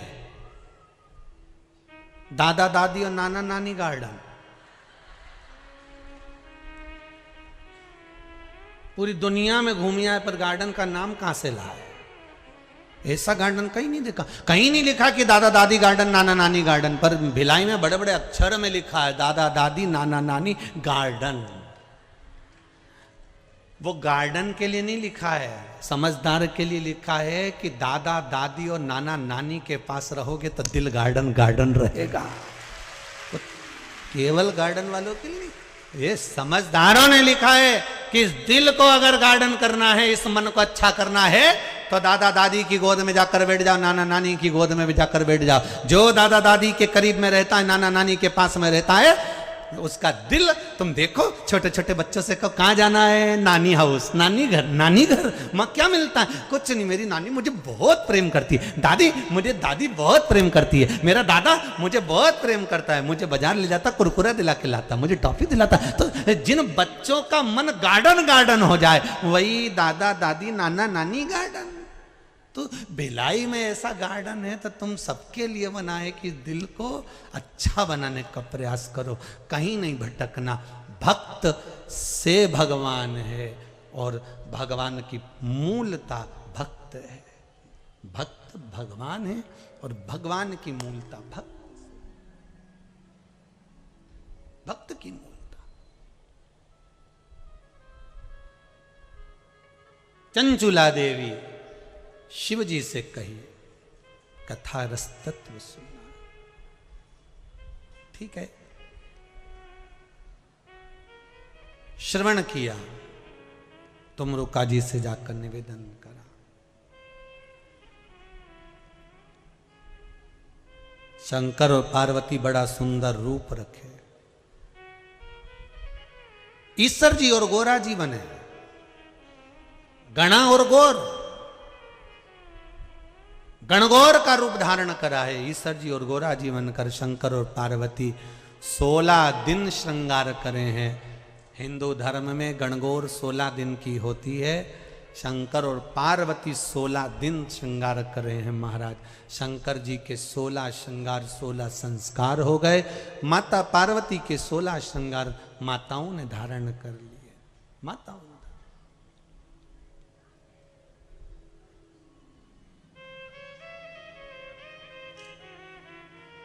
शिव जी, ईश्वर जी, माता पार्वती जी, गोरा जी मनी, शंकर और पार्वती आ रहे हैं। जोरदार ताली बजाकर स्वागत करें। शिव महापुराण के आज सुंदर आनंद लेते हुए ईश्वर जी और गोरा जी पधार रहे हैं। बोल काशी विश्वनाथ भगवान की जय, महाकाल राजा की जय। बाबा भोलेनाथ और माता पार्वती जी सुंदर रूप रख कर आए हैं। यजमान ईश्वर जी और गोरा जी का पूजन करेंगे, आरती होगी, आप सब बेलपत्र प्रसाद के रूप में लेकर जाएंगे। भाव भक्ति के साथ में मेरा निवेदन रहेगा सभी से, 11 बजे से 2 बजे तक कथा चल रही है आस्था चैनल पर, फेसबुक, यूट्यूब पर, और इस पावन सेक्टर नंबर 7 भिलाई के इस पावन दशहरा मैदान स्कूल प्रांगण के अंतर्गत ये कथा हो रही है। भाव भक्ति से बाबा ने मौका दिया है, बाबा ने आपको बुलाया है, आप प्रेम से शिव महापुराण की कथा श्रवण कर अपने जीवन को धन्य बनाएं। भक्त शिव महापुराण की कथा का लाभ लें। और एक निवेदन आप सभी से है, जितने भी कथा सुनने आ रहे हैं और कथा सुनने आए हो, उनसे निवेदन है सोने चांदी की रकम कोई भी पहनकर ज़्यादा नहीं आए, इसका ध्यान रखें। भीड़ भाड़ वाली जगह में सोने चांदी की रकम ज़्यादा नहीं पहनना चाहिए। मुंह पर मास्क लगाकर रखें, अपने हाथों को सैनिटाइज करते रहें, भगवान शिव की भक्ति में डूबे रहें। भाव भक्ति से, आनंद से आज की कथा विराम ले रही है। कल फिर कथा की ओर अग्रणी होंगे। कुछ सूचनाएं आशीष जी दे रहे हैं, उसको स्मरण करें। जय जय श्री राधे।